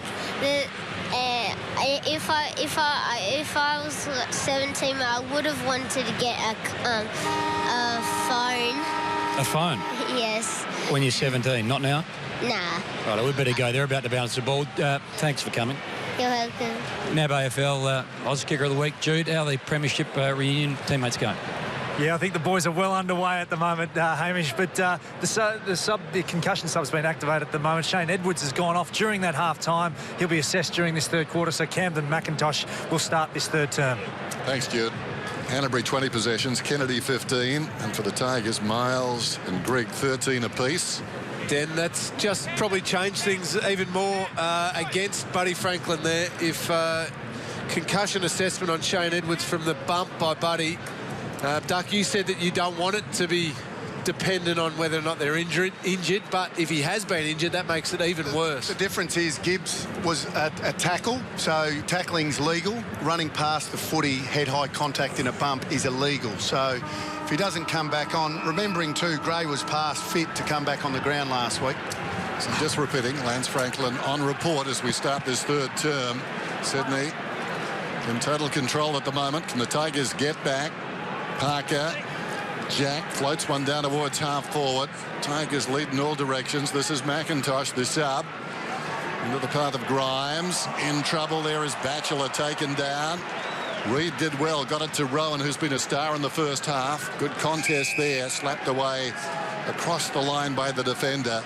And Chaplin has a victory, and they need a lot of those around the ground to the Tigers in this second half. Just the 3 goals in that opening half. Kept up in the first quarter, but Sydney certainly raised the stakes in the second. Reid taps it down. Martin hasn't had a big night. Nothing happening. You mentioned Harry Cunningham earlier. He's got the job on Basher Hooley, who only had the 4 disposals in that first half. He needs to get himself involved in the game. Good smother. It was a terrific story on Basher Hooley today. It's Ramadan month, and so he fasts during the day and prays on a number of occasions A devout and committed Muslim. It's a great story. He's a wonderful role model for so many people. He certainly is, Bruce. And it's hard enough playing AFL footy and fueling up for a big game like this anyway, let alone when you have to fast all day. It's a real commitment. Ellis, that was a good pick-up to centre wing. Griffiths, quiet opening half. Can they lift a bit? Cochin had a fair bit of the ball in the opening half, and the mark taken by McVeigh. Duck, I've just got to get it off my chest because can I just put it on the record? I do disagree with you on the Robbie Gray one and Gibbs. But that's enough. Some do, Bruce. Yeah, some do. Here's Shaw coming away. Goods comes to the football. Just lobs it to space. Jack drifting in between a couple of Tigers, takes the mark, plays on a lot of confidence in that move. Cunningham sends it long downwards, full forward. This will carry the first pair, run on and just narrowly misses. Well, they just have to lift their intensity here, the Tigers, as you see Edwards walking around in the room. They just 13 tackles in a half is just not enough. They have to lift their intensity around the footy. So Batchelor. At the moment, Wayne came in, Den. They're out of the 8. They're just out of the 8 on percentage. They've been there for the last 5. Edwards here going through the test. Liggy, have you been through this? Did you? Not since the stricter protocols have been put in place. I've done the concussion test that you do each year, you know, on the computer, on the laptop, but no, not since the new assessments come in. Kennedy turning and twisting. Hanbury's 20 disposals on the opening half. Derrick. Oh, that was great courage. Gee, that looked ordinary too, I've got to be honest. 50. Troy, you've got the 50, Troy. Here. Right, here, I've got it, all right? Let's have a look, tip it. That's just sloppy. Worse than sloppy, I reckon, Doug. So that's a report and 50 as well. So the two big money men, key forward of Sydney, both under report and both look like they're in a fair bit of strife. They play Port Adelaide here next Thursday night. Into the middle. Bring it this way. Here. I'm very late. Keep going. Dylan Grimes is okay, but late. High hit. So Grimes just creeps beyond the wing, looking inside the forward 50. High ball to the pocket. Big pack. Derrick's from behind. Nicely done by Grundy. McVeigh, and the left footer comes away. Rampy. They're moving for that kick. In front is Franklin. Almost the juggle mark. Not paid. Onto the loose footballers. Martin close to the boundary line. Pulls it back. Going back is Grundy, and he should mark it pass. No. I think it was a mark. Knocked away. Seemed to be two motions there. It's a behind anyway, forced by Revolt, who didn't give up on the contest. Well done. Jack, back please. Now McVeigh to bring it in. 56 plays 24. That was the ability of Ransom a moment ago as the defender. Just his athleticism to keep up with Franklin. He's been really good in some one-on-one contests where the kicks have been quite good to Franklin. And Ransom stayed with him step for step. He's done well. Shane Edwards joining his teammates back on the boundary line. That's putting a bit of grippo on the front of his jumper, so he looks like he's keen to get back out there, and he's going to get back out there. Van Marriage, holding. You had the big hold of his jumper. Hold. Richmond, no, Van Marriage. You've jumped in there. So Marriage, centre wing. Move on, play on. Just a slow build-up by the Tigers, and Reid picked it off. That's not going to work. A kick to the boundary line to Deledio, out number 2-1. Reid picking it off. So got to do better than that, don't they? Already 26 free kicks in this game, so Lingy the only one to put away the whistle tonight. Let everything go early in the game. Just down there. One of you guys want to jump and grab it? We've got to hold up here because the ball's in the race, getting the kids to get in there. And a big kid. Nice footy. Thanks, mate. Boys, Camden McIntosh has been given the green sub-vest back again, so Shane Edwards is ready to go. Well, that's good news. And credit Edwards with getting up straight away too. Holding Richmond, Miles. Now Miles is getting a free kick in front of the pack. That's not now. That was earlier when he was flattened by Franklin. Didn't stay down. Didn't milk it. Quickly to his feet. Here's Greg. A busy second term. Too far out to score. Centres it nicely. Oh, well, too tall for the man coming out on the lead. Deledio, grabbed by Marich, sends it down towards full forward. Awkward one to deal with. Cochin looking for a way through. What a goal! Lying on the ground, Cochin through. Well, no one expected it. 3 Sydney players standing around the footy and just thought Cochin was going to, I guess, take the tackle and ball up, but I love Jared McVeigh's face. He was just like, how did that just happen? Spectacular stuff, wasn't it?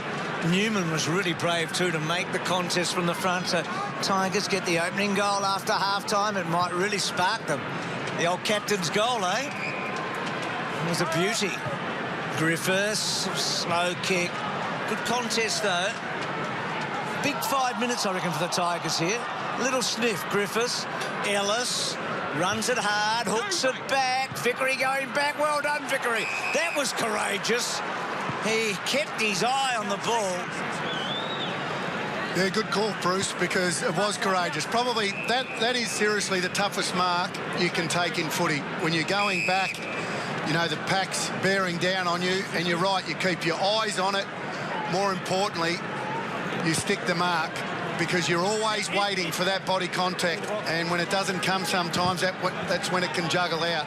Gee, what's happened here? Oh, don't tell me it's been taken off him. Okay, from the centre of the ground. Free kick in the middle. Go, and then 50, is it? Oh, nothing worse. You take a courageous mark, having a shot at goal. So the ruckman, who rucked that one? This is huge. Taken off you. This is massive. Why has this happened? Do we know? This perhaps is an interchange infringement, I reckon. Okay, he came on for that stoppage after the goal, mate, for the centre bounce. Sorry? He came on for the centre bounce, so it's got to be from the bounce. Okay. And then we pay 50. And then we pay 50. Yeah. Yep. So it's your kick, and it's 50 metres, okay? So come 50 metres with me. Come 50 metres with me. Wait. You're not listening. They're confused. Oh, this is the rule, okay? It's an interchange breach. This is a huge moment in the game. So interchange breach. So Shane Pepper will come on before the... We'll get down to Jude at some stage. And it's just complete confusion down here on the bench. You can see them all pointing at each other, and this just absolutely kills momentum. What's extraordinary about it, I think it might be Ty's dad that made the muck up.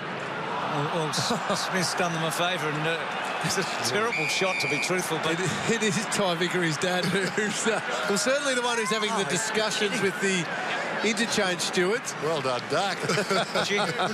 Well, what a floppy kick from Smith. Grimes kicks it towards the outer side, charging in Goods, comes to Kennedy. Good first half for Kennedy. Chaplin dropping back, takes the mark. Well, 50. It's 50 the other way now. And Chaplin, more conventional 50, comes up near the middle. No, try. Well, maybe justice is going to prevail here. Well, this is chaotic. No one quite prepared for the interchange infringement. Got to be a sign. We need more sort of theatre about it. Maybe a cannon as the ball goes back towards half-back, and the mark is taken by Chaplin. But that was bad news for the Tigers, because Vickery had taken a terrific mark and was denied a shot at goal. There'll be some post-mortems. Here's Rance, got it from Martin. On the wing in 2 minds. Back to Martin, needs a shepherd. Well done by Rance. Kick goes inside the forward 50. Oh, that stuck. That was a brilliant mark by Deledio. Yeah, he's got great hands, Deledio. And they're right in this, the Tigers. If he can go back and kick this, Deledio... Thanks, guys. They've got momentum, haven't they? Well, all of a sudden it's 20 points. So Deledio, normally a pretty good kick at goal. And this one is no exception. Puts it through, so a flicker of life from the Tigers. We just had some confirmation of what actually happened with that interchange infringement. It was a major interchange infringement. It was Shane Edwards actually came back onto the field before that 20-minute concussion sub-rule, so he needed to wait the 20 minutes out. Gee, that is a bad mistake, really, isn't it? So the big turnover, but Deledio gets them back to 20 points, and the Tigers have made some inroads here, so maybe a little chance. Shaw down the line. Hurley attacked it hard, getting it towards the line. He's a left footer, so he's able to keep it in. Floats a good mark. Gordon, well, this is the best Richmond have looked all night. So Gordon quickly on. Cotchin is playing forward 50. Jack under pressure, getting it back. Delidio sweating. Well played, Laidler. That was terrific. Grundy wants the line. Revolt's been good. Reed with him. Boundary throw in, but Richmond pressing hard here. And there's some anxious to see. I mean, there's some real energy. Dimmer looking everywhere here. They would fill in the box that if they can put a good 5 minutes together here, they might be right in this at three-quarter time. 20 points the margin. Until the stars for the Swans, perhaps thinking about other things just for the moment. Martin tries to get a hand pass away. Tackled his Hunt. Ball up. Fiery game. Niggly game as well, which really set up the fire.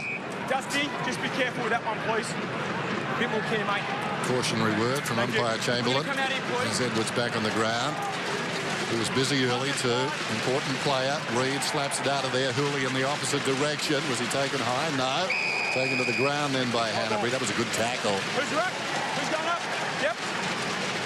Ruckman identifying themselves. Marriage and Tippett. A lot of blocking off the ball. Now we've got a whistle. Third man up. Sydney. When we're talking messes, this whole third thing up is a bit of a mess as well. And there's been a lot of whistle blowing tonight, hasn't there? Yeah. Well, when the umpires go unnoticed, it's generally a pretty good game, isn't it? In this quarter, it's been all about the umpires. That's it. Stay up, boys. So Reed gets that free. Stay out, Jack. Play on. Uses the run of Shaw, and then Shaw quickly on. Poor kick. Newman. Martin arches the back. Brushes off Rampy. Finds Vickery. Wouldn't be good if he dobbed a goal here after what happened a moment or two ago. This is a lot tougher angle, though, for a right footer, and he's a bit further out. But Richmond enjoying their best patch by a long stretch here. Their pressure's improved. Their ball use has improved. They've got a good run going at the moment. He's very good from set shots, Ty Vickery. 9-1 in 2015. This one will be a tough one, but gee, if he kicks this will fill his teammates with a lot of confidence. Tough kick.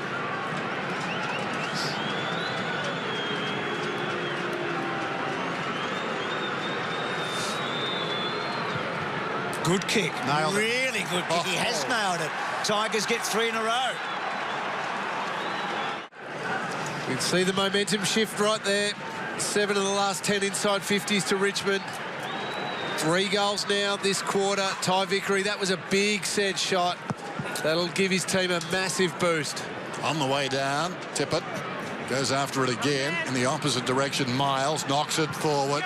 Out of the congestion, Lambert kicks it down towards half forward. Off hands, a chance for Shaw at the back. He was tackled. Good tackle too, brought him down. Edwards finds Vickery again.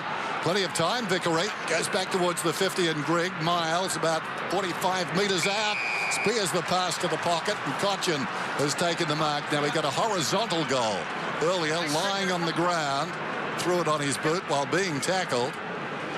And then Vickery denied what was a real goal-scoring chance as well by an interchange infringement.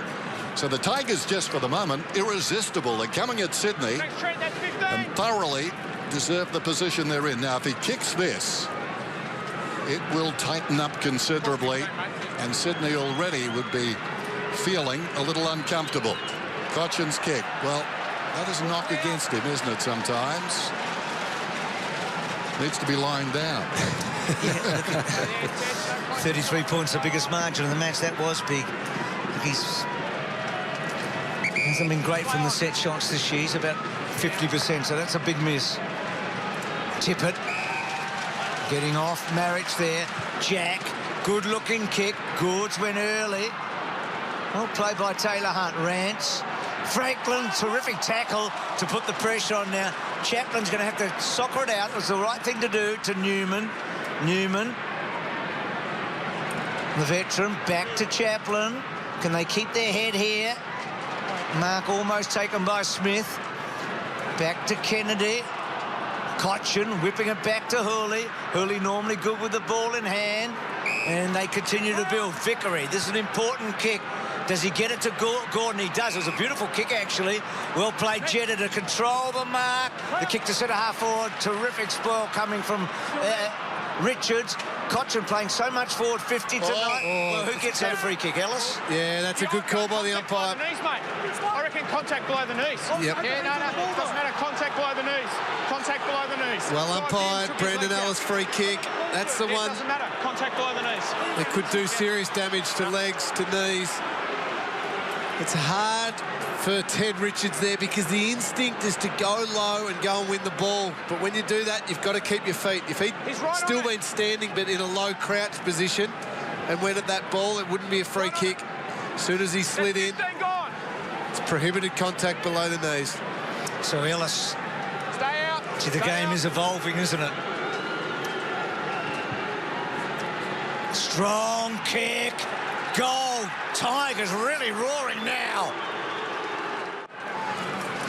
Well, that's a man that knows that he's just kicked a goal and the Tigers are back in this. Now only 7 points. Huge quarter by the Tigers. Surprising that Richards argued so vehemently too, wasn't it? Marriage goes up. That seemed to be the classic example. He went past the ball to take the legs, trying to protect the footy. Still, a lot of talking points out of this game. More than enough. Here's Cochin breaking away and kicking inside the forward 50. Revolt gave a contest. Richards, Smith, and now Shaw. He's up at right half back. Rowan, who started so well, wide towards the boundary. Parker reaches forward. Over the top comes Hunt. And suddenly there's fire in the belly of these Tigers. Good to see. Well, you can see the marks have switched around completely in this third quarter. Richmond controlled it a little bit in the first quarter, dominated by Sydney in the second. It's flipped on its head in the third. That's why Richmond are in control at the moment. Sydney, can they respond? Hanbury.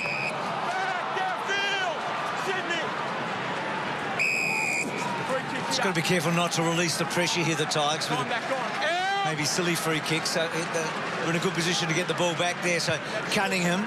Franklin's been quiet since the report. Goes early, Rance. Mitchell at the back. Still Mitchell should kick a goal, and he does. Swans get some breathing space. So 62 plays 49. Tom Mitchell just sneaking down with not really an opponent going with him. He was able to just get to that contest, outnumber and kick a lovely goal, but not a lot of pressure. Parker out of the middle. Tippett won it down. Parker's kick is long. Going back. Did Rance touch it? This will be interesting. Franklin doesn't think he did. It's a goal. Well, that's what a good side does when they get challenged, and we know that Sydney are a good side as we have a look at the 2005 Premiership team watching in the stands. And Parker, he's just a gun. He's a terrific player. Hanbury, well, he's had a terrific year, but Parker has been on fire as well. That's a terrific goal. That's a rarity too. That was 2 goals and 2 kicks, wasn't it? Yep. Yes. It was a white barrel, wasn't it? White rhino. Gee, what a response by the Swans here. So the Tigers have got to dig in again now. Here we go. Rance tried everything, but he just couldn't get those fingertip to it. So Marriage digging himself against Tippett. Tippett won it. Parker and Miles sharing the same number and the same desire. Yeah, two hard nuts right there, Bruce. Parker and Miles. Neither one of those players were going to flinch at all. Straight back here. Gee, Dennis, you're good on the wrestling moves. That was a bit of a leadlock, wasn't it? Yes. Anyway, over the top, Griffiths. Here's Miles. Well played, Miles. So whips the ball to half forward. Lambert, Shaw. Lambert pretty quick off the mark there. Laidler did well, pushed it forward. Well played by Vloston. Over to Lambert, and Lloyd did a good job and may get a free kick. He will. Sydney. Let it go. 50 metres.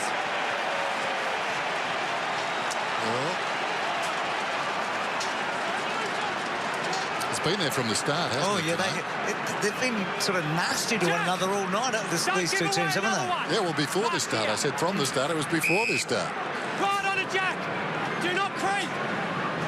So the 50-metre penalty, and now Franklin cutting in. Marriage, well played, Rance, building it away, only as far as Parker. What a goal from Parker a few minutes ago, a couple of minutes ago. And then going to Hanbury, got down low. Marriage, still Marriage. Batchelor, Chaplin, And a neat enough kick. And Ellis, who took, rather Hunt, I should say. No, it is Ellis who took that, kicked that terrific goal. So Greek, fair bit of the ball, had a strong second quarter when the Tigers were struggling. Back to Ellis.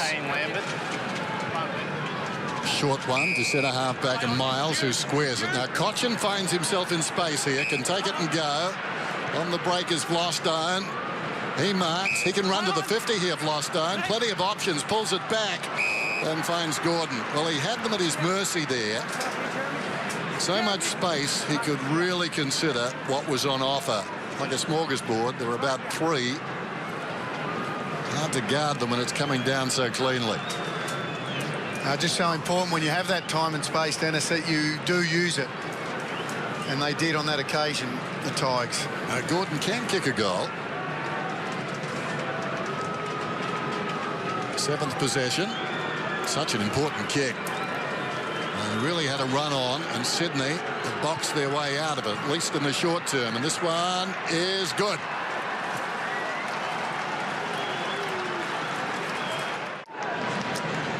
And those Tiger supporters, they're a hardy group, aren't they? They've got a real army back in Melbourne. They travel well. 70,000 members now, yeah, Bruce. It's amazing. They're a great club, aren't they? They're just starved of success on the field. But they've been in the finals the last couple of years, and they're fighting hard here. Fine, ball kick. So the 2 kicks that have given Sydney a 13-point lead have been vital in this third quarter, because Richmond have been all over them for much of this third term. Vlostone, Vickery, and a good third quarter. Revol, well done in the front there. And now Grigg in the right side for him. Is it just missing? That was Deledio on the up. Well done by him. Yeah, Chris. So McVeigh to bring it in. Hold it, Chris. This game has turned on its head. Close to the boundary line, sliding in and taking a terrific grab is Derricks. Unexpected, low down. The kick is a high one. Over the head of Lloyd. Vlostone.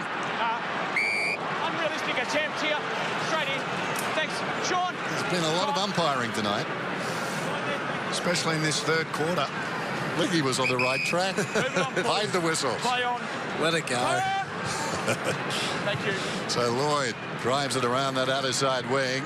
No one really commits. Punched away by Chaplin. Clever by Grimes. Miles. Now Ellis getting busy.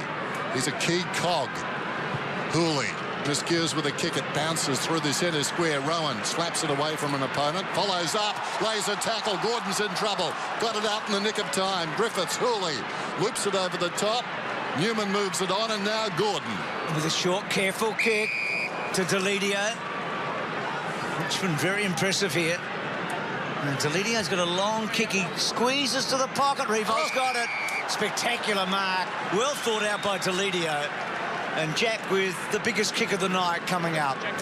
This to really give Richmond a great hope here, I reckon. Summed it up well again, Jack. Just faked as if he was going to go long and then went straight past. And that's just a terrific mark. He's been clean all night with his hands.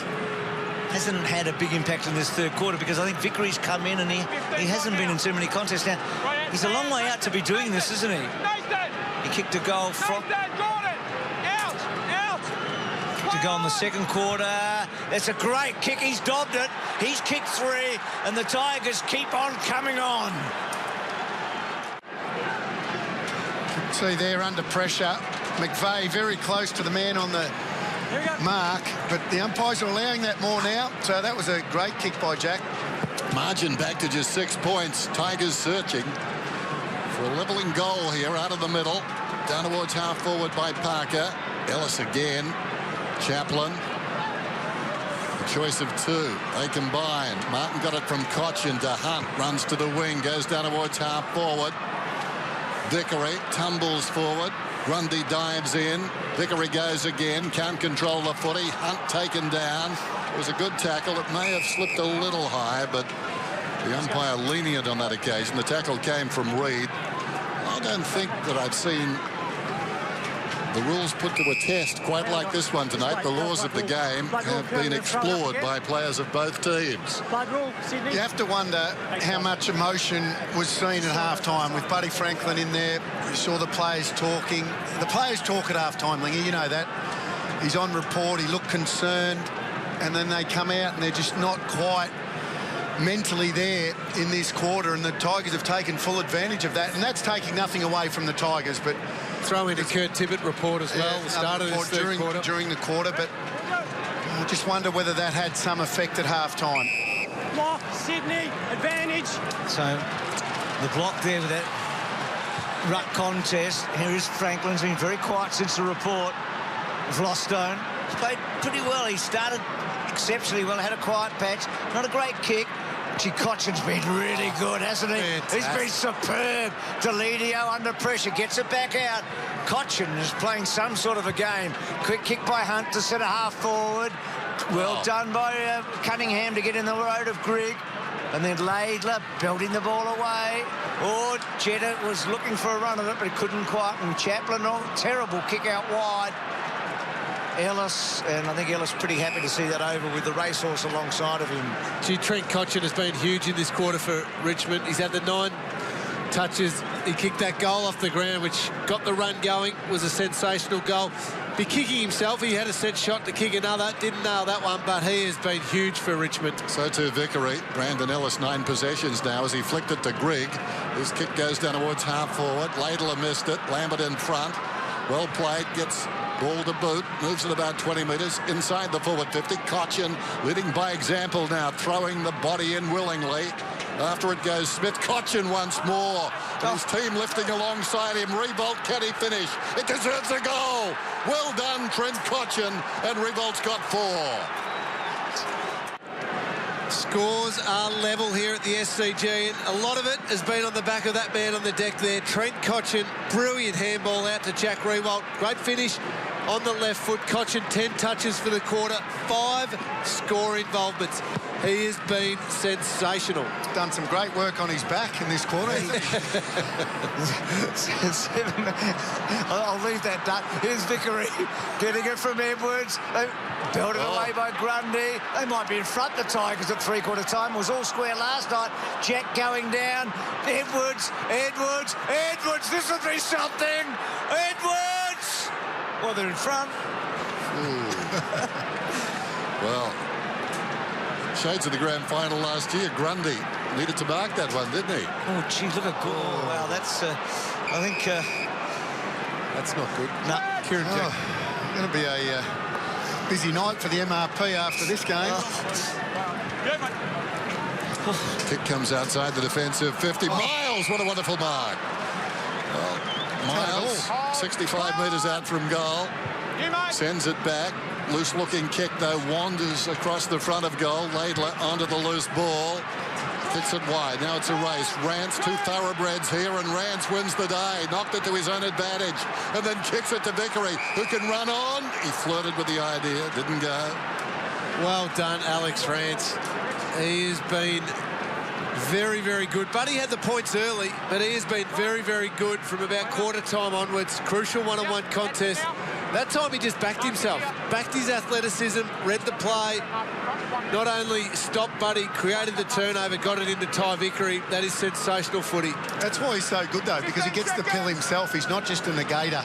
He creates, he runs. Terrific quarter from this man. Ty Vickery. Runs inside the 50. Kick is on the way. He likes it. Not enough. Just misses to the right-hand side. He was into half a dance. When you have a look at there, that's a 50-50 ball. Backed himself. Talked about speed. Well, that athleticism, he matches every bit of Buddy, doesn't he? You've got to be athletic to match Buddy and beat him as well. McVeigh. Vickery belting it away. Ellis. Hooley switching it to Chaplin. To Martin, sweeps it. Now Deledio's got a long leg when he winds up. Went the short pass, cut off by Shaw. Deledio gets it back, twists, turns, kicks to full forward. Vickery, well done, Laidler, getting it away. Sydney on the back foot here. Gordon, down low, Grundy. Miles got a good little tap in. Edwards not so good that time. Kennedy, clever kick straight to Goods. Didn't mind if it grubbed it or whatever. He just wanted to get it out. Goods handball to Lloyd, not great. Goods had to hurry the kick forward. But he just wouldn't mind getting a bit of leather around his mitts at the moment. He's hardly touched it. He was careful there, Franklin. It was awkward. He certainly, I think, realised that he could have done some damage. Well, what a quarter, eh? Amazing. 7 goals to 2, Bruce, and the 2 came in 2 kicks. They did. They kicked 8 goals in the quarter against the Dockers, didn't they, in the first quarter of 3 weeks ago, or 2 weeks ago, and 7 goals against the Swans. Well, Cochin led from the front. Richmond, yes, Richmond lead at 3-quarter time. On a big Friday night at the SCG, it's 70-68. In Sydney at the SCG, maybe without a couple of key players, but Port Adelaide to come up and maybe keep their season alive against the Swans. A real contest there, and a couple of Magpie defenders will be watching this game closely. And then Friday night, how big is this? Collingwood and Hawthorn. The Hawks will probably take Collingwood's place in the top 4 this weekend, but the Pies could get it back by beating them at the G next Friday night. That really is a heavyweight contest, isn't it? A couple of beauties to look forward to. 3-quarter time here. What a match. What a turnaround. And Richmond lead by 2 points. It's 70-68. Exclusive to Presto. So start your free 30-day trial today at presto.com.au for Aquarius. Down to you, Jude. Thanks, Bruce. Yeah, well, it's been some amazing talking points in that third term at least, and certainly just even the I guess we could do a little match review panel of the 3 incidents so far tonight. We've had the Buddy Franklin one, could be in serious strife for this one. It's obviously ran over the football. Then you got Tippett. That was just really reckless. Just no need to do it. Quite sloppy there. And then we've also got the Nathan Gordon elbow as well, which is not something you see too often, and I think all 3 could be in strife this week. So some serious talking points. Also, just the infringement. It was Shane Edwards came back on the field 1 minute 40 too early. He needed to sit out that 20 minutes. It was about 1 minute 40 he entered the field. I reckon all 3 players that Bolts has just mentioned there will all be missing either a week or weeks. Every one of them will go in my eyes. No one injured, though. Normally the big talking point out of this game would have been third man up. Doesn't crack a mention. Tippett knocks it down. Tackle Sydney. Free kick is going to Sydney. Tippett tackled high, said the umpire. Jack goes down towards half forward, going back with courage is Parker. Over the top, knocked away by Newman. Gathered by Griffiths. Glostone back to Newman. Bit of a fumble. Footy is a bit slippery. Drives it long towards half forward. Revolt has been in stellar form, not this time. Rampy thumps it away. Newman once more in trouble. Tackled by Reid, outnumbered though. Griffiths, good pick up. Low down for Miles. Did him no favours and out of bounds. Rowan's just wounded there. He was magnificent in the opening half, Rowan. He's gone right off though, hasn't he? Looks sore, but he hasn't had much impact since we were raving about how well he was playing early on in the game. Set them up with 2 goals, but it's gone very quiet. Miles. Clever kick. Is he going to be pinged that Sydney wanted? And a boundary throw in. Boys, Swans have made their sub as well. Tom Mitchell's gone off, and Zach Jones is into the game.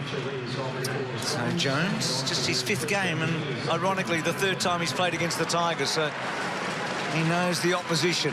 Cochin kept out of it. Jack off a step. Well done, Chapman. He just too easy got no tip at that time, wasn't it? Far too easy. Glostone comes across the ground looking for Rance. Coming back is Franklin. Rance played it pretty well. Goes on to lay a tackle. Goods stripped of the footy. Grimes knocked it forward. Rance played it well all around and kicks down towards the 50. And Vickery once again is on fire. 55 metres out to the leading target, and why not? Revolt playing with a lot of confidence. Take a bow, Alex Rance. Signed a contract this week for 4 years, but one-on-one contest, follow-up, second effort, then again, third effort. Not only that, to the advantage of Vickery. Now Revolt is booted 4. 15. He started brilliantly, and every time he's gone near the footy, good things have happened for the Tigers. Study and concentration. Beautiful result right over the umpire's hat. 5 goals now for Jack Rewalt, but that Richmond forward line there has been working so well together since half-time. They've taken 9 marks inside their forward 50, so they're all finding space, they're all working well in isolation, but also working together to be able to block for each other. Great effort. Tippett wins the tap. Martin, Miles, back to Martin. They've both had terrific second halves, banging the ball forward. Gets it to half forward. Well done by Richards. Hanbury, 20 disposals in the opening half. Laidler, McVeigh, Tippett crashing through. Well done. Kennedy banging forward. The Tigers have got the numbers. They've lost Stone. Buddy Duck just can't get involved, can he? No, he looks out of sorts. He's got a little bit on his mind, albeit the Swans haven't exactly delivered the ball all that well in this second half so far. Hasn't been given a lot of opportunities. So Vickery, by the way, Revolt's the only Tiger to kick 5 goals in a match this year. Makes it hard for him there, Vickery. Kicked it along the ground all the way. Marriage, heavy use of the body. McVeigh off the deck. Going back, Rowan. Entering the fray and doing well was Hunt. Fed the ball across to Rance. Rance to Vickery. Gee, he's been exceptional since half-time. Chaplin, short one. Martin. Again, a couple of moving parts down there inside the forward 50. He chooses none of them, though. The kick was poor. Richards over the football. Spills wide. Hand pass comes across nicely from Lambert. And the snapshot is wide of the mark and goes across the boundary line by Gordon, who's going to have his problems this week as well. Franklin's tackle there. Again, the arm was free, which meant that it was all okay. The head never hit the ground. That's that fine line. It's a good duel, Hanbury and Martin, isn't it? Eh? Yep. Similar age, played similar number of games. 2 great midfielders. Hanbury kicks. Well held since half-time, the Hanbury. Only the 5 touches. Yep, 20 in the opening half. Kennedy. Now, Joey had 15 to half-time. What's he up to? I can't read with... 21 now. Okay. I can read normally, but I haven't got my glasses. So here's Derrick's at the back. Rance. What a second half he's played. Mine came out the back. Yes, mate. Wonderfully committed player, Alex Rance. Wide of the pack. A chance here for Kennedy. Ushered across the boundary line. Reid will do the rucking again after winning that last one. Marriage and Derricks. Contentious issue. We've got 4 ruckmen there. They all go. Well, Marriage stood down. Martin in trouble. That's incorrect disposal. Hanbury gets his 6th possession of the second half. They need him to spark up. Sydney can still win this, but it's all Tigers at the moment in terms of momentum. Kick downwards, pull forward. Terrific effort by Grimes, spilled it. Jack was stripped of the football. Rance once more. Kept his head off the ground by Miles, close to the boundary. Pushed across by Newman. Whatever money Richmond are paying Alex Rance for the next 4 years, well done. Worth every cent. Absolutely. So many important contests. He's just won them. He's halved them. He's done whatever has been needed for his team. Been brilliant. Hanbury digging in, Martin with him. Well, you think about what Tippett and Franklin are getting paid. When you've got to play on those guys, you're worth every bit of what they're getting. Unfortunately, it doesn't seem to equate sometimes. A lot of salary cap there, those 2 blokes. So Reid, Derricks, Cochin kept it in, out of play. Boundary throw in. So the Tigers with this remarkable comeback. 32 points down at half-time. Got to go way, way back since they've come from such a margin behind. In any match, Hanbury, McVeigh, Ellis, Vlostone, Hunt. Well done. Shrugging off. Kick from Miles. Forward. Delidio's been important. Hooking back. Ball bounces away from Parker. Jones, I should say. Grundy. Back to Jones. Back to Shaw. Swans are anything but at the moment. Laidler. Now Goods is out here. So here's a chance for the Swans. Getting back is Grimes. Didn't watch the footy. Too interested in Goods there. Paid the price. Goods plays on. lunging at it, the captain, Kieran Jack. Across the ground he comes. Parker draws a man, gets a hand pass away. Now Reid dances inside the 50. Interesting kick. Was that blocking off the football? Apparently not. There was some jousting between Franklin and Rance, but the mark has been taken by Rowan, who bitted 2 early goals and looked electric, but has just drifted out of the play.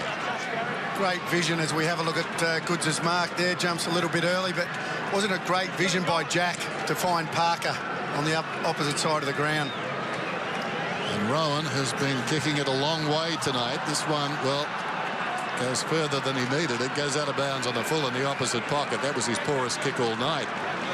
68 plays 77. Not to halfway in this term. So the Tigers need to be careful, but they've been wonderful value for money in the second half. Gee, Cochin, that was a good mark. Hooley asked a fair bit. Playing bravely here. Richmond. Batchelor. Still Batchelor. He's gone. Gee, just took one on too many. Is it the advantage or coming back to Parker? It's coming back.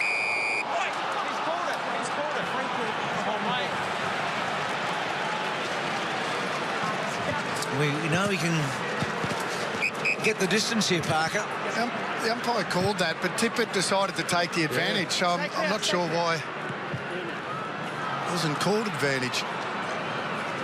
It's a behind. Tippett decided to take it, so good question. I'm sure that was the right call by the ump. Thanks, Hall.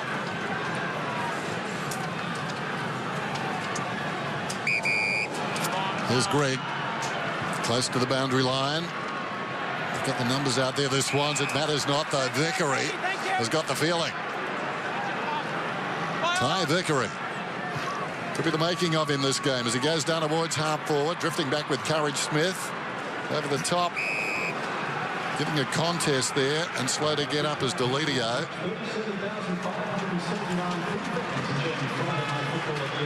Jack Riewoldt slipped on here and he's running down to the goal square. They're all screaming out and trying to get him there. Derricks. Kirky moments ago. Grigg. Martin. And reaching back, it's marked by Smith. To McVeigh. They need some inspiration here, the Swans. McVeigh. Goods. McVeigh was on the move to come forward. Goods. Short. Gets to Reid. Slowish build up, tip at the target. Got it at the second attempt. Now Franklin's in the pocket. He's going to go to him here. Buddy and Rance. Oh, well played, Rance. Magnificent, actually. Just launched himself, didn't he? To Martin. He's fearless. Martin's kick through the centre square. Wonderful mark, Shaw. He was the last man. There was no player behind the pair of them. Needed to hang on, and he did. Here's Rowan. So the margin 8 points. And the Tigers a wonderful third term. 7 goals to 2. Here's Grundy. Goes in short, and the mark is taken by Goods. Goods spreads it wider, and McVeigh has marked about 40 metres out, but on a worse angle than Goods. You've got 1 metre. Well, that's what Sydney have been able to do for the last 4 or 5 minutes.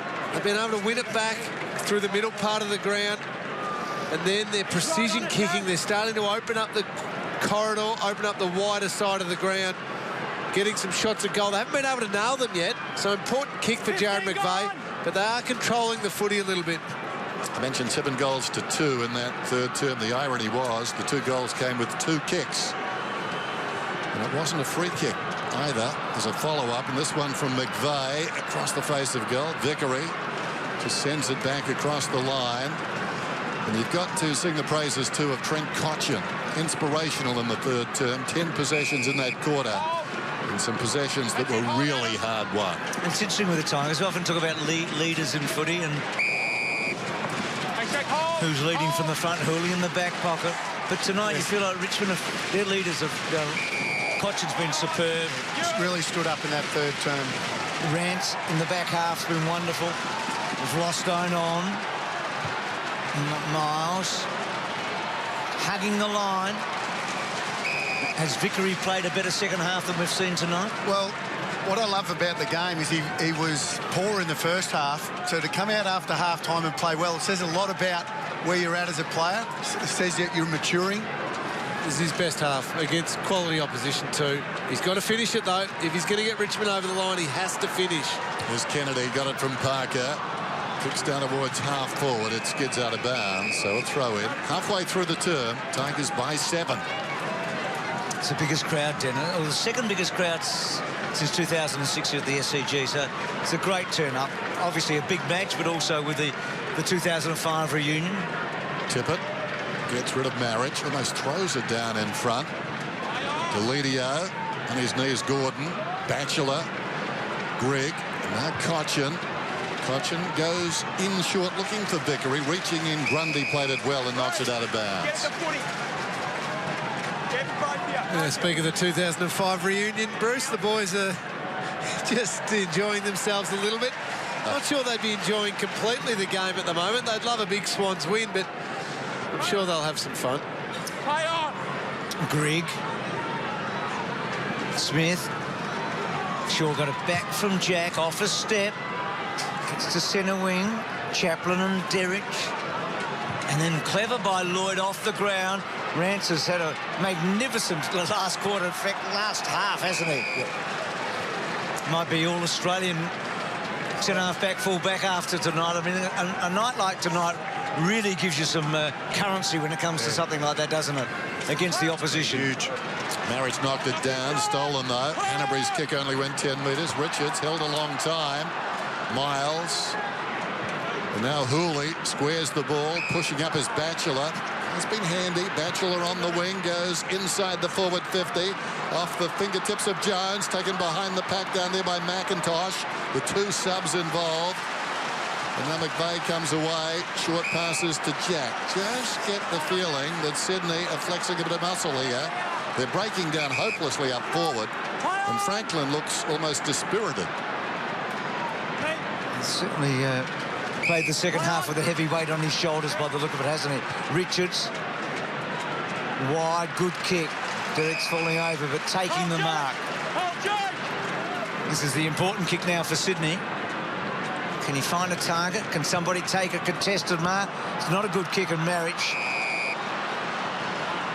takes a pretty simple mark in the end after slipping. Rance really getting off Franklin, isn't he? And then Shaw in the back, and a free kick to the Tigers. And Horse, I think, is feeling it, isn't he? Well, his star forward won't chase and work out. That's the problem. Rance is feeling it too. And as much as he's prepared to back himself now. There's Edwards. Harry Hall. Martin. Just over 8 minutes remaining. Long time to go. Tigers by 7. Grundy's in front, over the top, Vickery. They fought a draw. Sliding in McIntosh, Grundy, Jetta, clever hand pass, Jones, back inside, Kennedy, Richards. They need a kick now, Cunningham. That's good stuff. They break free. Shaw looks down towards half forward, Tippett juggles the mark alongside the centre circles. Plays on, sustaining his run is Cunningham. Kicks inside the forward 50. Well, ragdolled him, just threw him out of the way, Alex Rance. Disposed of a champion. Well, Miles. Yeah, did the body work early on Buddy. And you're right, take nothing away from Rance, because we know that Buddy's been a little bit affected, but he's just winning the 50-50 contest at the moment. Might be another one here, Duck, so let's see what happens. Not quite 50-50. Franklin did much better there. Lloyd, Hanbury, can't quite take it cleanly. Batchelor careful not to push him in the back. Richards clever. Jack right side. Chaplin takes the mark. Just can't get a goal. I mean, as Dennis said, 2 goals and 2 kicks in the third quarter, but nothing really else. Ellis banging it wide. It eludes Grundy.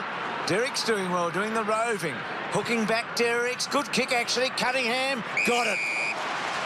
Don't think he's got the distance. Franklin led. Stay out. Rance watching Tippett. What do you think, Jude? Has he got the length or not? You'd know. Can he get the distance, Jude?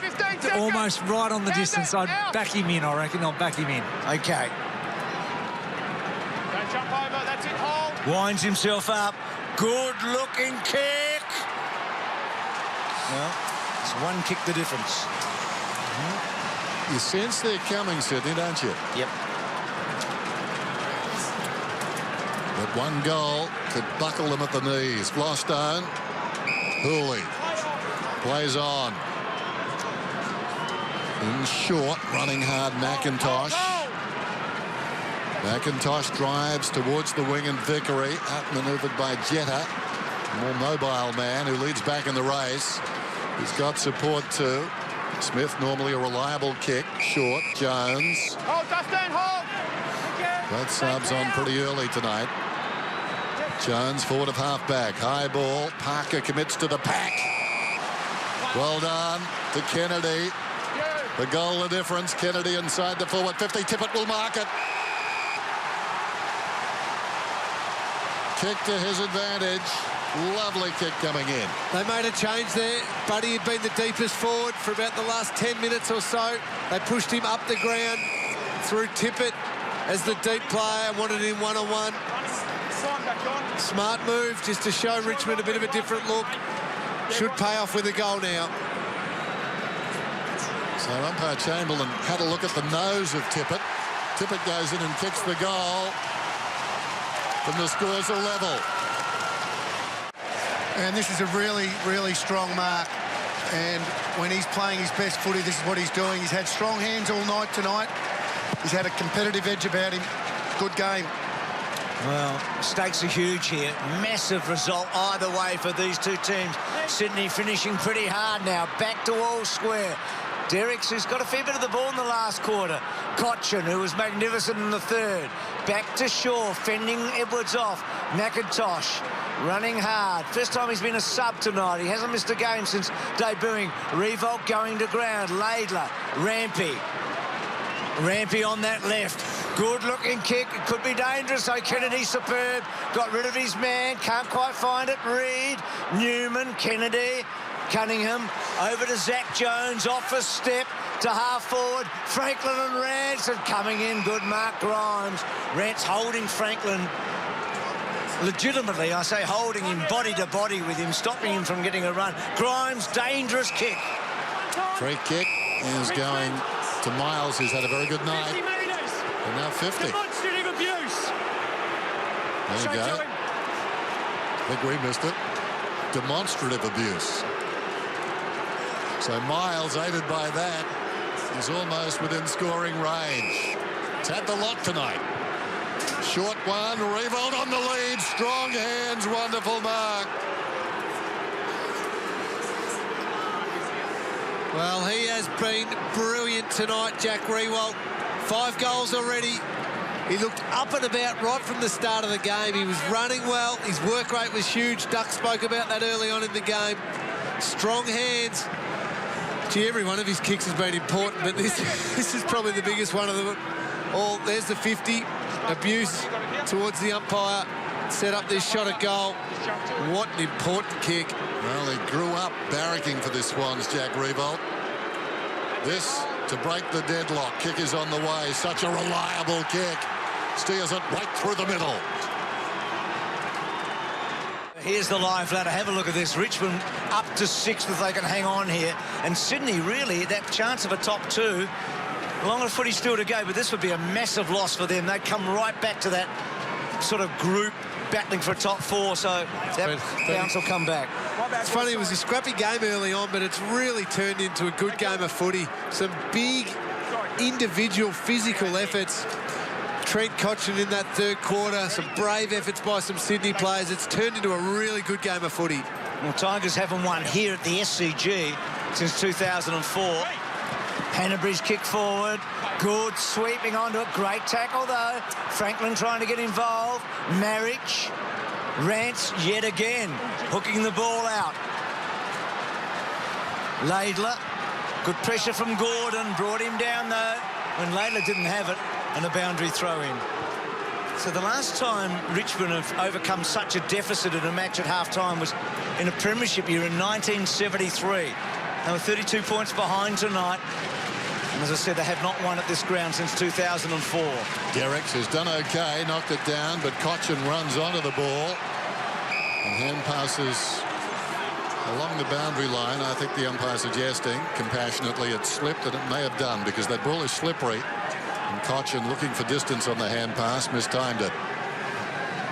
Vickery and Derricks. Derricks works in front. Marginally won it.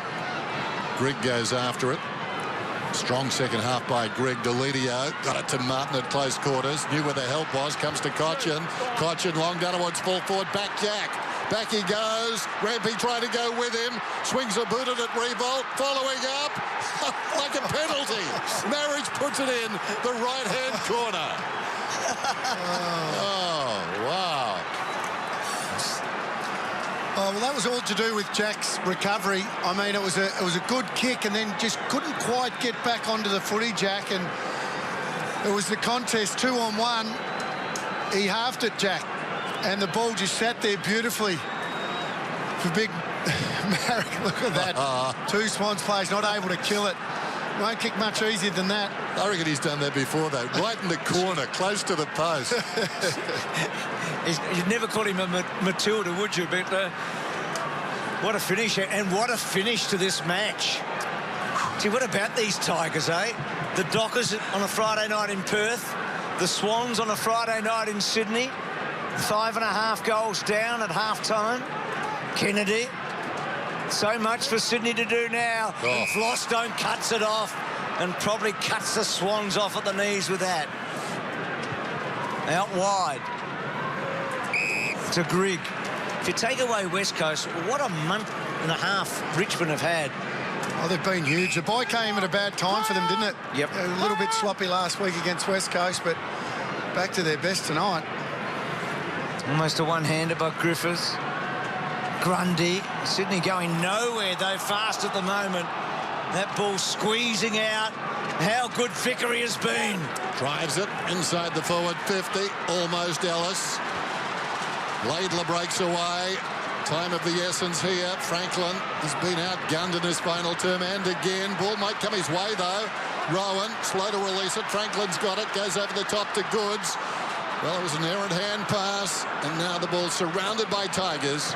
And Rance fittingly sends it. Well, Jetta just came on through the interchange and immediately into the action. We never like that. Ellis has got it. Kicks inside the forward 50. Got it from Martin. Bounces off the chest of Revolt. In front, Lloyd. But they're going to win this, the Tigers. What a terrific come-from-behind victory. They trailed by 32 points at halftime. Reid, Jack, confronted. Back to Reid, over the top. Parker looks to the corridor, goes to Shaw. Shaw 70 metres out. Looks for McVeigh. On the lead, couldn't mark. Well done, Newman. Terrific stuff. McIntosh away. Richards, Deledio. Deledio just gets rid of him.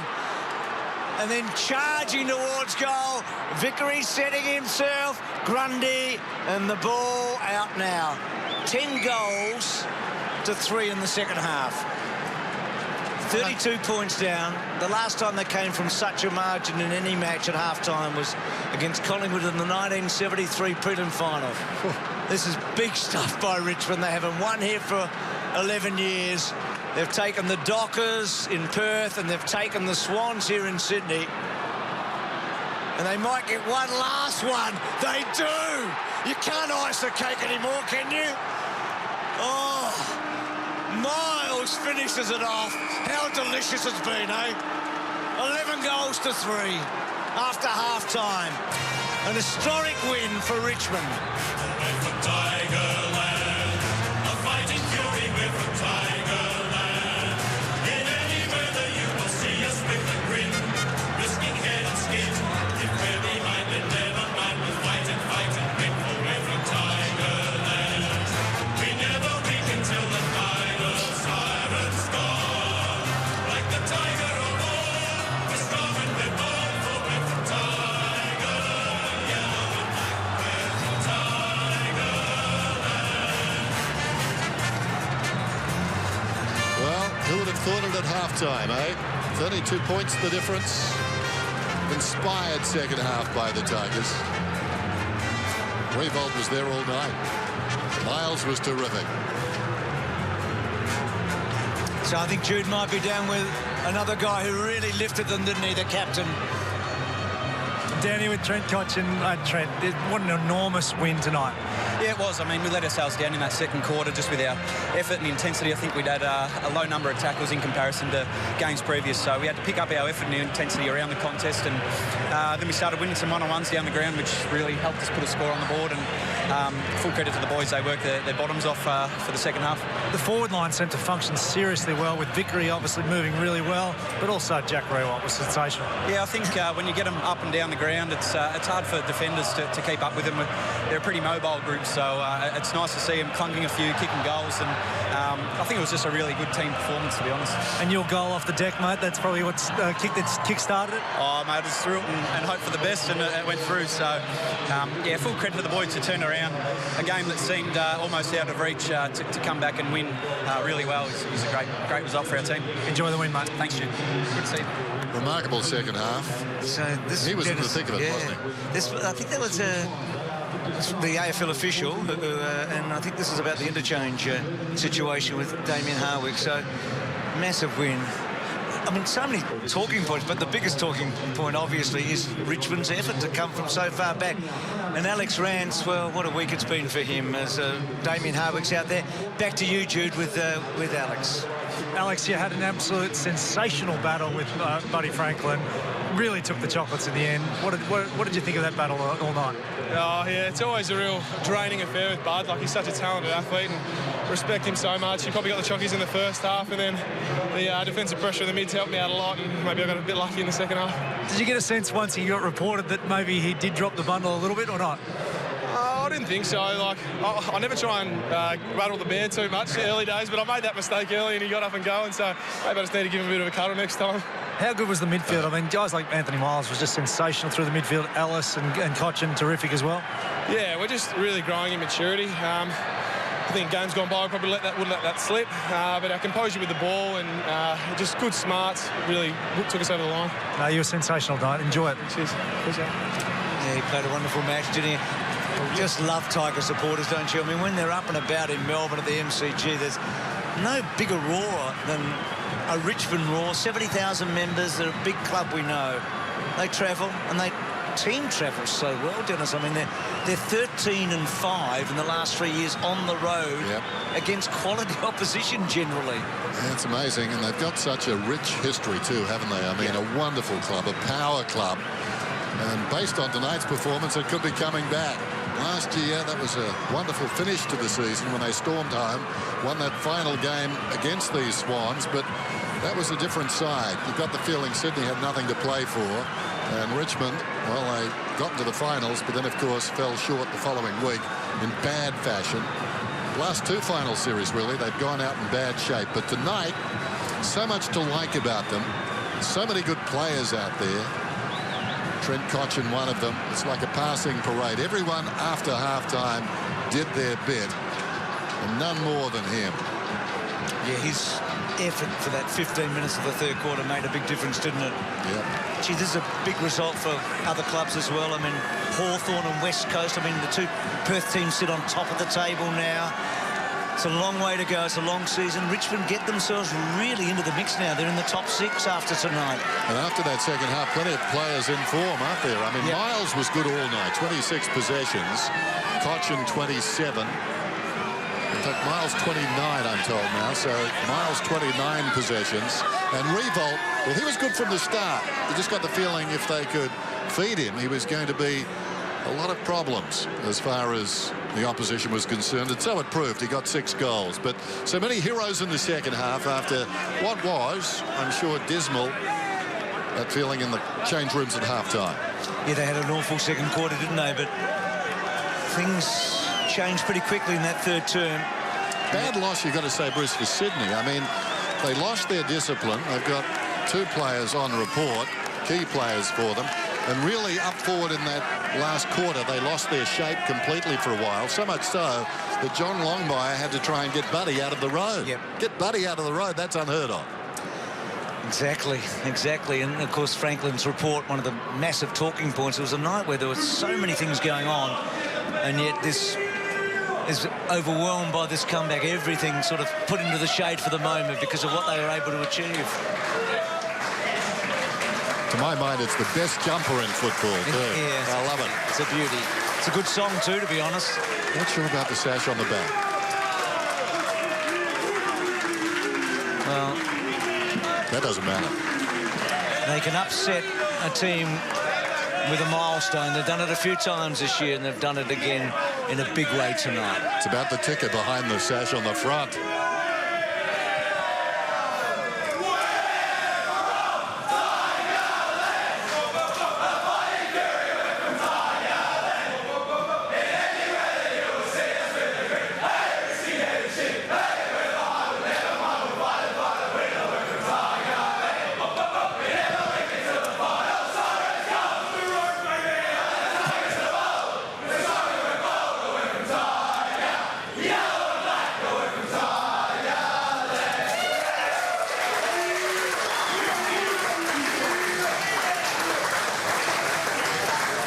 So packed some slaps all round. Kane Lambert was right in the middle for a while, just in his second game.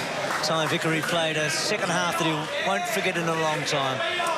He was superb. Revolt kicked 4 goals after half-time, 6 for the match, his best ever against Sydney. It was just a glorious night if you love Richmond, and there are a lot of people that do around Australia. So the Tigers, 32 points down at half-time against the Swans. Produce one to remember, Hamish. There's going to be a lot to talk about. You'll never get home tonight. Well done, Macca. Great call, Dan. Always a lot to talk about in the post-match show. Revolt kicked 6. Tippett, Buddy, they're both on report. The Tigers trailed by 32 at half-time. They get home in the end. That is 13 of the last 18 on the road. Suddenly, they sit in 6th spot. Bag of 6 for Jack. Maybe he's the Tissot man at the moment. The coaches will go to the presses as soon as they are there. We'll look ahead over the weekend. Friday night footy, it was a ripper. The Tigers get the 4 points.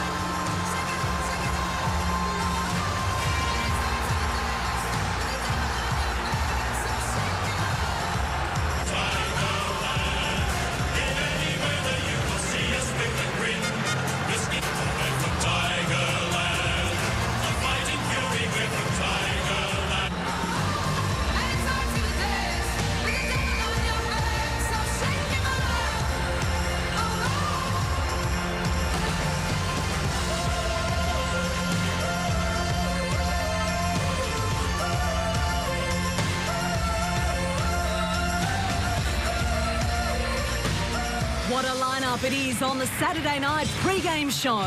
Nick Revolt mic'd up before the match. Former Saint Brendan Goddard joins us live on the panel after playing hours before. BT spends a day at the Saints where nothing is off limits. We go surfing with Bulldogs coach Luke Beveridge. And he gives us a look inside his post-game speech after beating Brisbane last week. It was on from the start between Buddy and Alex Rance, and Wayne Carey said that was the matchup he was looking forward to seeing. We'll have a look at that in just a moment. Revolt was brilliant, 6 goals. Ellis, as always, industrious. At half-time, it was the Swans by 32 points, and you thought Friday night football might go the way of the hosts. Richmond had different thoughts. Extraordinary. 11 goals to 3 in the second half. Tigers by 18 when it mattered. Marich went off the ground, and Miles, the sealer, with 4 seconds to play. It was outstanding. Jack Revolt didn't look like missing. He was outstanding from the get-go, and I think Wayne Carey and Cameron Ling have given him the votes. He is the Tissot man of the moment, and, well, he's back to his very, very best. A lot of the ball in the last 6 weeks or so everywhere but the inside 50, and tonight he had 7 shots at goal, 6-1. Yeah, look, it was his work rate right from the start, and it was a particular lead that I loved. He didn't go back and kick that goal on that occasion, but it was lead. That was the mark there. That was the end result of a lot of hard work before that. He just looks to me like he's stronger and fitter than ever before. I'd love to know his GPS running patterns and how far he's running in a game, because I reckon it'd be a lot more now this year than ever before in his career. In the end, he was the difference tonight. 6 goals in a close game like that. That's why he's the Tissot man of the moment, Hame. He was absolutely brilliant. Let's go down to Jude. He's alongside Jack Revolt. And, Jude, we want to know how many Ks Jack is doing in a match. Well done, Jack. K's you're doing in a game at the moment? I can't give that away, guys. It's trade secrets, but no, certainly it's been something that I've been focusing on, obviously getting up the ground a little bit, and tonight I played a little bit deeper as well. So it's probably not the K's I'm covering, it's the speed that I'm travelling at. So that's been something I've worked on over this pre-season and over a lot of pre-seasons, and yeah, obviously paid off tonight, yeah. Well, you're the Tissot man of the moment, mate. Man of the match. 6 goals, 1. 11 goals to 3 in the second term, 11 in the second half. Incredible second half. What was the message at halftime? Oh, look, we came in at halftime. We were probably a little bit shell-shocked after that second quarter where the Swans came out and put a few on us. But we remained confident in our boys, and we remained confident in our group that we could pull it back. We actually spoke about trying to pull it back to 2 goals, 3 goals at that last break, and then try and run over the top of them. But obviously we put a pretty good quarter of footy together in that third quarter, and we're able to get all the lead back. And then that last quarter was a tough quarter of footy. It was obviously pretty tight there for most of the last quarter, and yeah, look, just absolutely wrapped that we were able to get the scores when we needed them most. Hamish and the boys. Well, Jack, congratulations on the game tonight, mate. A great effort, team effort and individual effort. We loved your intent early on, your work rate, your tackling pressure, even your manning the mark, everything you were doing. Is that how you build your game and how you get yourself into the game? Yeah, look, Lingy, it's something that I suppose when you're not getting enough of the ball, or it's something you can really set your game up from your defensive actions, and we just concentrate on that, and I just concentrate on that as a player. So I've got a tackle early that sort of sets me up. It makes you feel good too. Jack, your fitness levels, you've won Coleman medals, you kicked 6 goals tonight. I reckon this is the best I've ever seen you play. Do you feel like you're getting to more contests? Yeah, certainly, Duck. It's something I've been focusing on a lot, along with our other key forwards and our forward line group as a whole, and our whole group. So our GPS numbers are certainly up from last year, and we're really confident running our games. Jack, I think you might be getting called into a meeting pretty soon, so last question to you. The second half and the confidence that you've been able to build over the last 6 weeks. Last week didn't go to plan. What's the feel in the group at the moment? What do you think this group can achieve? Oh, look, Lingy, I'm not too sure at the moment. We just take it 1 week at a time. Obviously, last week was really disappointing, and this week's a great one, but yeah, obviously a great result. Headmaster's calling you, Jack. Got to go. Yeah, thanks, guys. Thanks to Tissot, and obviously thanks to all the Richmond fans that came up tonight and watched at home. So thanks very much, Yellow and Black. 70,000. Don't you love that? I'm just taking it 1 week at a time. Even though they're travelling nicely, the Tigers. You know what that means? The thing about September. Yeah, of course. He's been called in. He's been told, get in and enjoy it. What a terrific second half. 11 goals to 3. Let's just have a look at some of the highlights, because 32 points down at half-time, you thought, this is going to turn into a train wreck if they're not careful. And then suddenly things turned completely, and just 1 goal in the last term. Buddy, in the second half, 1 handball. Yeah, and it was some of the efforts, and this bloke in particular, the skipper in that third quarter, I mean, it's just an amazing effort to kick the goal there by Trent Cotchin. But his willingness at contest, Dustin Martin started joining in. Miles was terrific. Deledio was terrific. Ty Vickery played his best half of footy he's ever played. And so many blokes just lifted. And what they took up to Sydney really made Sydney cough up the ball more than I've seen, made them a bit worried with the footy. And they completely swung the game, and it was a fantastic effort. And as we said, Jack Riewoldt led the way. Isn't it interesting, Jack Riewoldt, talk about his leadership, talk about Cotchin. It always comes up. When you're at a big club, you're expected to do certain things. And that handball there, again, by Cotchin to Riewoldt, I mean, they just stood up in important moments. And you're right, you said Vickery. He comes under a lot of criticism. I've probably been one of the main people at times that have criticised his effort, but to come out after half-time after not having a good first half and making a real contribution says a lot about where he's at as a footballer, really starting to grow. This was a nice way to finish it all off, isn't it? He's been a great soccer player all his time. The Croatian background, he loves his soccer. That was just perfect for him. Isn't he? Is true he's the president of a local soccer club, I think. That's right. Ivan, and they would have been very proud of him there. Just finished the penalty goal very nicely. Their last 3 road trips, Port Adelaide, 33 points. Fremantle, 27. Sydney at the SCG, 18. Huge wins. Yeah, just play all your games away, Tigers, because you're absolutely flying. Franklin, Rance, you said pre-game, watch this, can't wait. Highest paid and best defender, highest paid and best forward. Lived up to all my expectations. It was great early, a lot of niggle. And then Buddy got off to a great start. Obviously kicked 2 goals early, but you just know Alex Rance, he's just such a competitor. We know that Buddy, got reported before half-time. Clearly, You could see it on his face at half-time that affected him. But that's taking nothing away from Alex Rance. This guy just competes athletically. He goes with Buddy in every area. And what did you say? Lance Franklin, the great Lance Franklin, one handball after half-time. That is a huge effort by Alex. It is, and the other thing that I noticed a couple of times, he went down to block in the second half, went down to block for Tippett. I mean, Buddy doesn't go down to block. Buddy says, this is about me, get it to me. But this typifies Alex here. I mean, look at that. Look at that. It's just desperation. He's just a wonderful player. And you know what? We've got this to look forward to for the next 4 years because Alex has signed up for 4 years and Buddy's got about 8 to run on his contract. I'm glad we haven't lost him to footy, Alex Rance. Lost him outside of footy. He was even backing himself and marking the ball as well, which is That was the what fist that went 60 metres just late in that term was outstanding. Now, Buddy, we might have lost him for next Thursday night. In fact, we have. Let's just call a spade a spade. He's gone. The question is how many weeks? Yeah, look, I think that he'll definitely get rubbed out. He's run over the footy, had eyes for the man, head-high contact. That's it in a nutshell. Edwards, to his credit, gets up straight away. But you can see here, Buddy, look, his intent was never the ball at the last point. His intent was the body, and he makes head-high contact, so he's in trouble. And Edwards went off under the concussion sub, so was assessed for concussion. Came back on. He came back on, played the rest of the game, and I know you talk about injury shouldn't determine the result, but that was exactly what the AFL have been trying to rub out, the protecting of the head. If you choose to bump, you run past the footy, you choose to bump, well, you've got to make sure you can't get them in the head, and that's probably 3 weeks for me. Straight in the book from Justin Schmidt. Let's have a look at what has happened with Buddy over the journey. He's missed 6 games, but the bumping reports are here. This is the first one on Ben Cousins. So high, again, I don't think as ferocious as what happened tonight. So he got 2 weeks in 09. Well, that one, Ben had the ball. Both these players had the ball. It's head-high contact. You choose to bump and not You choose to bump. Both players get up. That one there...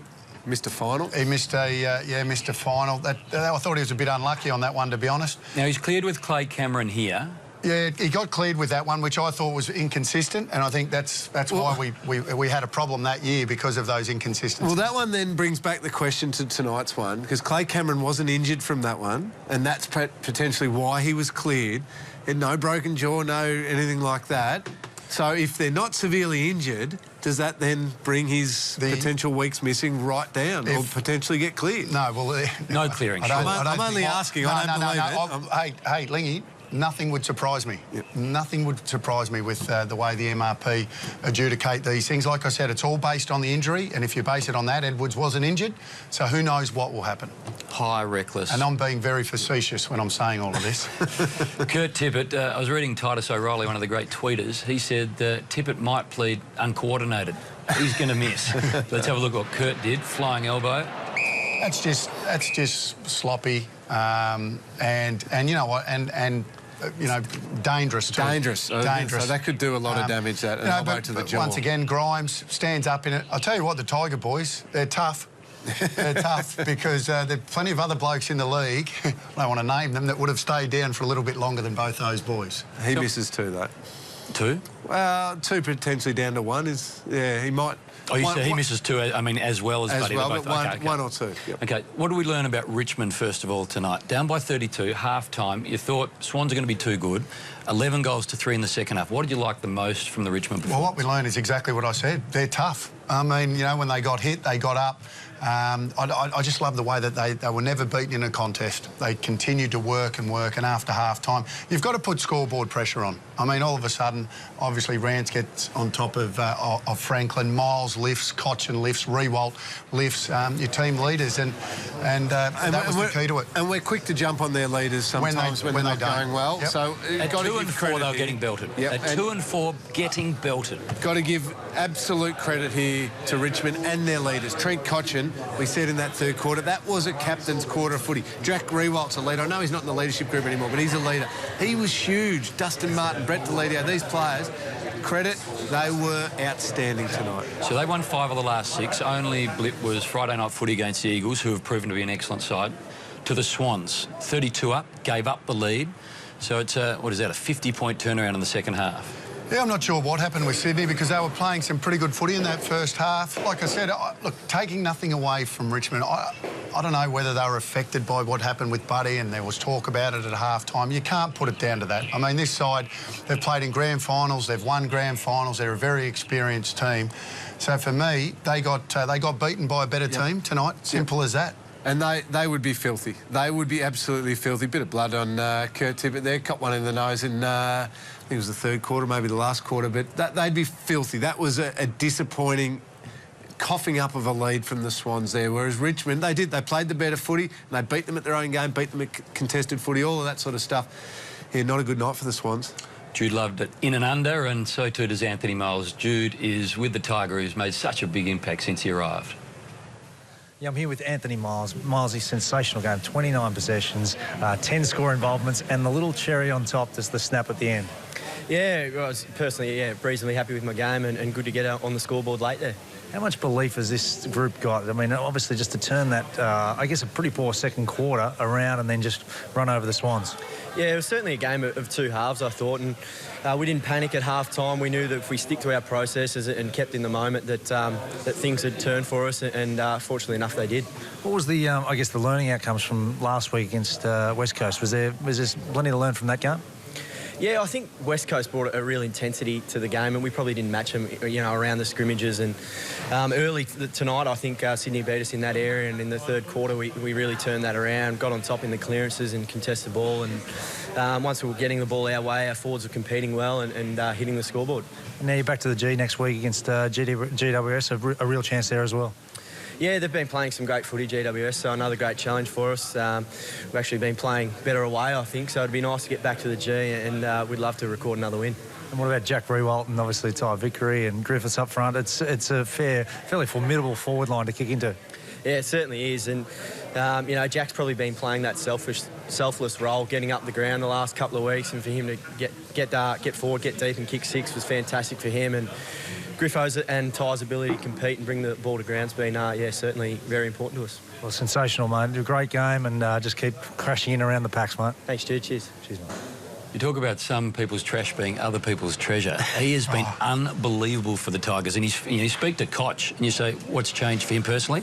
Miles' assistance. Has not missed a beat. I don't even know if he's missed a game, but he has not missed a beat since he's gone to Richmond. He's been, as you said, in the trenches, just working hard, and he's got some skill on the outside too. He was another one that was just hard in and under in that third term. You had Tigers top 4 pre-season, didn't you? I did, yes. Copped a fair bit of grief for that. They sit in 6th. Yeah, I don't think they'll make the top 4 this year, but if they go to GW, if they beat GWS next week, which they should on form, pretty much almost gets to the point where they're locking away final stuff, and it gets exciting. Would have been a little bit worried 3 or 4 rounds in, but no, they've proved. I mean, let's not forget, they won 9 in a row at the end of last year before being flogged by Port Adelaide. So this side is just starting to get some real consistency in their performances, and they proved it again tonight. 5 of the last 6, GWS at the MCG, Carlton at the MCG and St Kilda at Etihad Stadium before Fremantle at the MCG. But it's a great test of the maturity of the group. They've had a sensational win tonight. Now they need to go, and those 3 games, the next 3 games, they'll go in as favourites. They need to prove how they've grown as a group, and they just go bang, bang, bang, nail those 3 games that they should win, and then get on with the rest of the season. That's going to be a good little test for them in a different way, how they handle actually being the favourites going into a game. So they've got their next 5 in Melbourne. They need to go to Tullamarine, get a cab, come back to the MCG and just pretend it's a road trip. It's actually a good point. Expectation is something that's really hard to measure. They love being the underdog at the minute, but they will become the favourites towards this second part of the year. Yeah, good call. Let's go to Steve-O in Melbourne for all the news over the weekend. Well, Hammer, the Pies arrived back about 5 p.m, certainly in good spirits despite the loss to Fremantle. Pendlebury looks sore in sandals. Interesting choice of footwear at the airport. There is some intrigue surrounding him and missing the last 6 minutes of the third term. I spoke to coach Nathan Buckley at the airport. He guarantees that there's nothing wrong with Pendles despite that slight limp, and it was certainly strange that 6 minutes lost as the game was in the balance. Now, Taylor Adams is definitely feeling fine, so much so that he thinks the Pies are real contenders this year. Yeah, disappointing not to win and get the 4 points, but, you know, I think the effort was really good by the boys. You know, we went in there with an attitude to really put the heat on them and, yeah, try to score a good score. And, you know, for most part of the game, we were really good in that aspect. And I think last night was a bit of validation and, you know, showed us and probably the rest of the comp that, you know, we are a serious threat. And while we're on the Pies, good news on the injury front. Brodie Grundy has tossed away that neck brace. He actually trained yesterday and is a big show to get up for the Pies' next clash. A major breakthrough there. At the Bulldogs, Luke Beveridge has spoken about his close relationship with Brent Guerra. And, of course, the gambling has come to a head. And it seems that Guerra will be spending some time at the kennel very soon to give a big message about the issue. Brent and I are really close. He was one of the players that I coached, you know, was coaching their back line, and I knew that he liked to punt, but I didn't have any idea of the gravity of it, you know, and so, yeah, I'll call him next week, and you know, there might be an opportunity for Brent to come out and talk to our players about his experiences and help our guys and ward off the possibility of it happening to them. And gambling has certainly become a talking point even on the field. I know of one player who was sledged in recent weeks. He had a big loss in the lead up to the game. Opposition players let him know all about it. Now, Gary Ablett certainly won't be sledged when he returns, a champion of the game. Didn't quite get up for Sunday. I believe he's odds on now to play Saturday week. The issue is a bursa or a cyst in the shoulder. It has been persistent, and of course he hasn't gone full on with painkillers or injections, which may have held Gaz up slightly. Keep an eye on Paul Chapman as well, listed with a groin injury but playing for his career, particularly if the Bombers go down the youth track as the season invariably looks like slipping away. And some really good vibes out of St Kilda. Alan Richardson, contracted until the end of next season, looks set for an extension, and rightly so. Hammer has done a fantastic job down at Seaford. Back to you. He has, Steve-O. Thanks very much for the update. So, question mark over Pendles. Buck says OK. Grundy back training, which is good news. And Chappie suddenly perhaps getting to the end of a remarkably successful road. Yeah, great career he's had, and I get the sense he'll make a call pretty soon, and especially if Essendon aren't winning. There's no point them playing a 34, 35-year-old player. I think that's when you bring in some of the young players and start testing them a bit for next year. I reckon Chappie will finish up on his own terms too, and I think that wouldn't be too far away. Gaz, 50 weeks now since he did his shoulder, as we see Rancy, who's got one of the seriously sort of cut rigs just floating around the place. Plenty of ice on the left knee. Hopefully not a concern. Hopefully just standard. The boys reckon, though, every chance he gets, he takes the shirt off home. He talked to a few of the Tigers boys. You've got it, flaunt it there. Murray Ranson's old man. Trent Cotchin's wedding, Murray Ranson's B.O.G. Or Alex, B.O.G. Best answer you've seen. Ice, well, just where you may or may not need it, depending what you've done. Time for a break. Dimmer Hardwick next. And Troy Chaplin, if you love your Tigers, he's on game day. Tigers tonight by 18 after trailing by 32. Well done, Richmond.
Swans led by 32 at half-time. Tigers by 18 in the end. Dimmer's in the presser. Damien, you had some pretty remarkable wins last year and again this year, but where does that one rank? That must be pretty special, I'd imagine. Yeah, it was terrific. I thought the guys showed great poise and character to come back. You know, we looked down and out at half-time. We were playing, you know, second quarter was as poor as we played for quite some period of time. I thought the the Swans, monstered us around scrimmages and got the ball going forward. But to their credit, Trent, Brett, all the leaders, Ivan, all stood up and delivered when it mattered most. Did you have to provide some instruction or some motivation at half time? Oh, listen, we went over a few things. We weren't doing that well. We were winning contested ball, but it was a hollow victory, if that made sense. We weren't using the ball well, and they were probably steamrolling over us.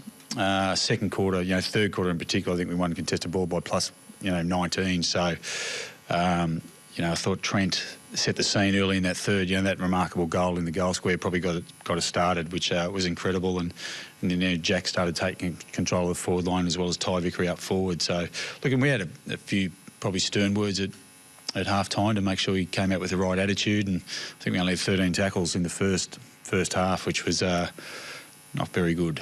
And so when you come to three-quarter time, you're sort of right back in the contest, aren't you? And I guess the boys have the belief that they can go on to win it, I guess? Yeah, I think so. We've always got great faith in our ability to run out the contest, and we just needed our good players to continue playing well, continue putting the head over the ball and driving the ball forward, because the conditions were pretty tough out there. It was quite wet underfoot. We probably didn't handle the conditions that well, especially in the second quarter with a fair bit of fumbling, but overall we continued to control the ball and get the ball inside 50. Did you seem to do really well stopping the Swans? Like they seemed like they were in two minds when they had possession of the ball. You stopped them, and they didn't move the ball as quickly as they usually do. Yeah, there's probably a couple of times we put a seventh behind the ball, as did they at various stages, and both sides did it really well. Preventing the other side from scoring, and Buddy looked really dangerous early on Alex. Alex, I think, probably won the contest towards in the second half, and Kurt was the same with Troy. And unfortunately, if you allow some clean ball to get through their forward half and you kick into those two targets, you're always going to struggle. So that probably worked for us to a degree, and it worked for Sydney at various stages also. Just on Buddy and the reports on Kurt and Buddy, did you exploit that? Because that'd be in their minds that they'd be thinking about... Oh, not that I know of, yeah. So I think they'll both be okay, which is all right. We want to see the good players playing. You don't think there was a huge amount of either one there? No, I think... listen, accidents happen. I think, the tribunal, I think, has done a pretty good job at this stage with those sort of incidents, and, the reality is we want to see good players play, so they'll make a decision in due course. Your away record this year, you've won in Brisbane, Adelaide, Perth, now here in Sydney, being good teams in each state. How much confidence does that give you? Why have you started to do so well? We've got to win in Melbourne. That's our problem. Listen, I can't answer that. We follow the same process, week in, week out with regard to our preparation, both for home and away games. Away games, we seem to gel well and play well. So if we can replicate that form back in Melbourne, maybe we'll start staying in hotels the night before and stick together. But from that point of view, I don't think that's a process that we'll look forward to going forward. But, it's just one of those things. I think your next three games are actually in Melbourne there, against the likes of the Giants, Carlton, St Kilda. Do you see that as an opportunity now to kind of build on this momentum? Because you've played some of the top teams, beaten them. You've got some of the middle-ranked to lower teams now. Yeah, I think the big thing these days is that the competition's so even, which is great for the competition. You only got to look at the performance of Carlton last week, beating a side such as Port Adelaide, and if you don't come to play against any opposition, you're going to get beaten. So we've got GWS next week. They had a disappointing game last week. We'll make sure we do our due course, our due process, and pay them respect they deserve, because I've seen them play a couple of times and they're incredible to watch. So we're going to have a work cut out for us. Then what's turned your season around?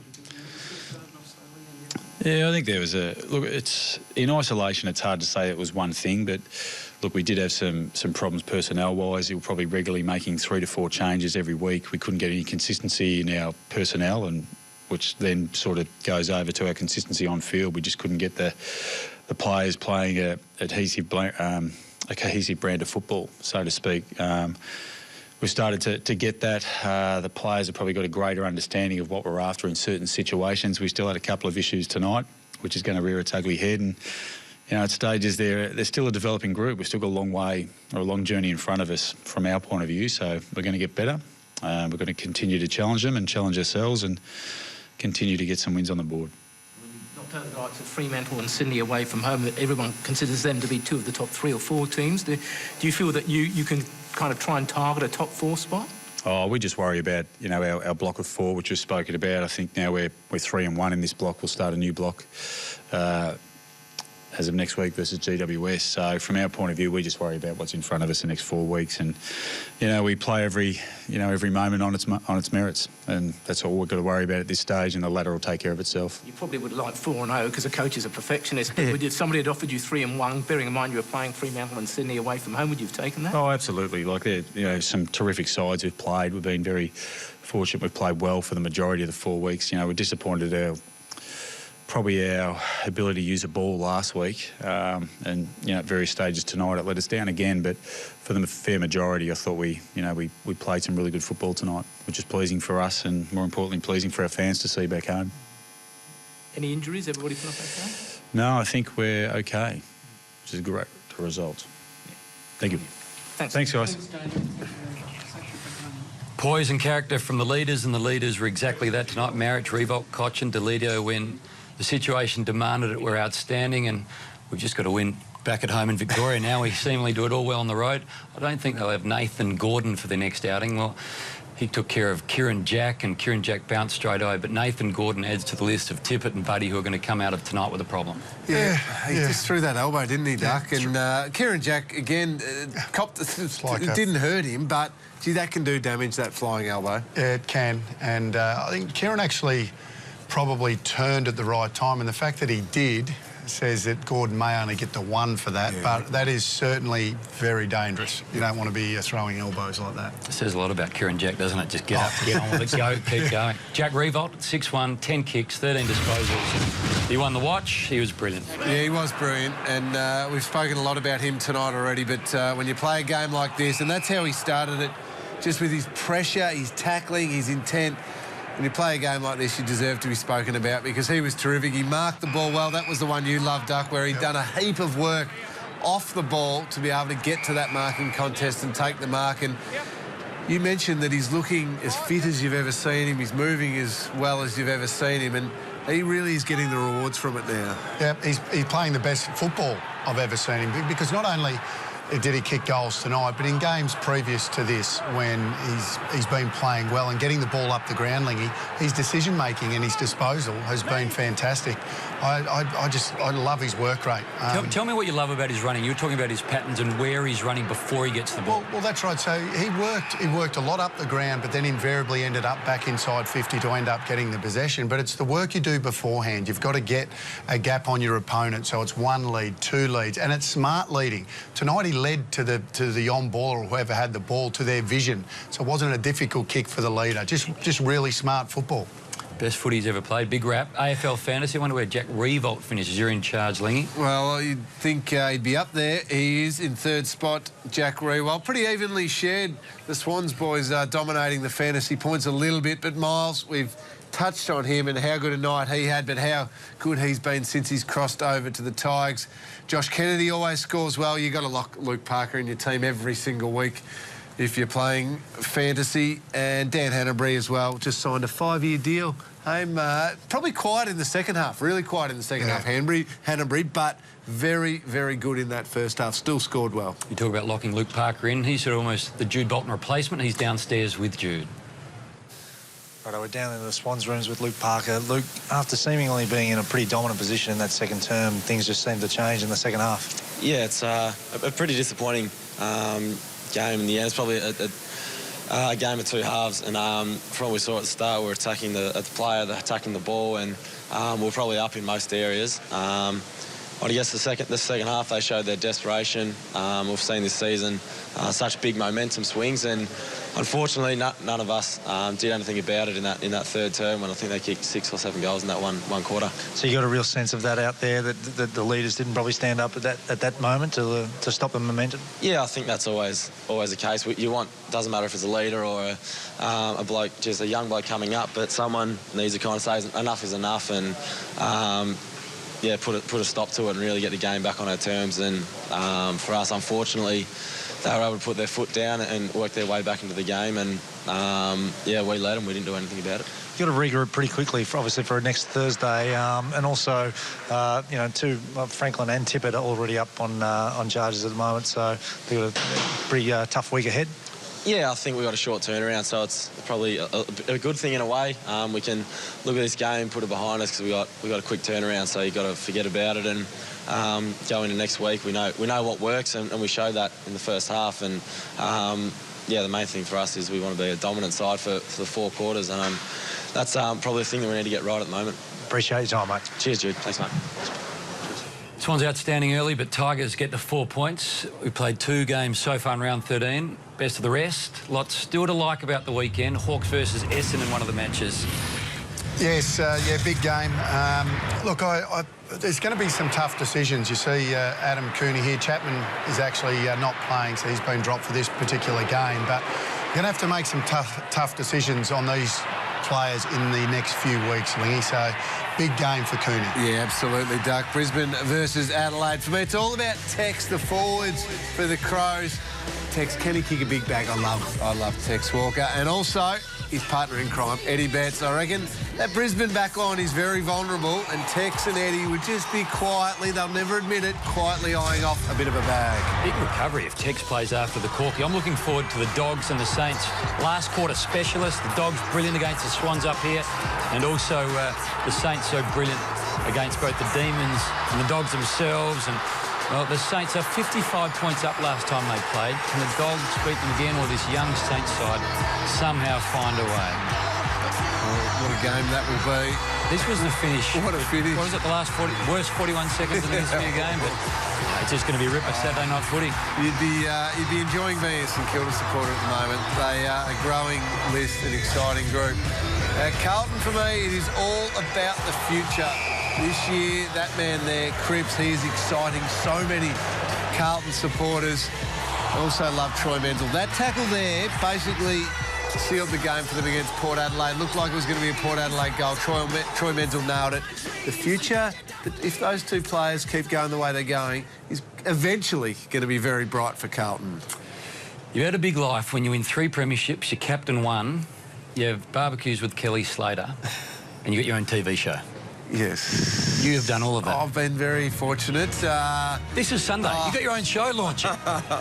Melbourne weekend on Saturday, 5:30. What's going on? I even dressed up in armour, Duck. This was to take on Max, his eldest son. I had some trouble with the helmet. I was going to say having a bit of trouble there, but can you see out of that? A bit of jousting. How heavy was the suit? It was a properly made suit of armour. Very heavy. Yeah, really heavy. It was good fun. It's Crowell Castle in Ballarat.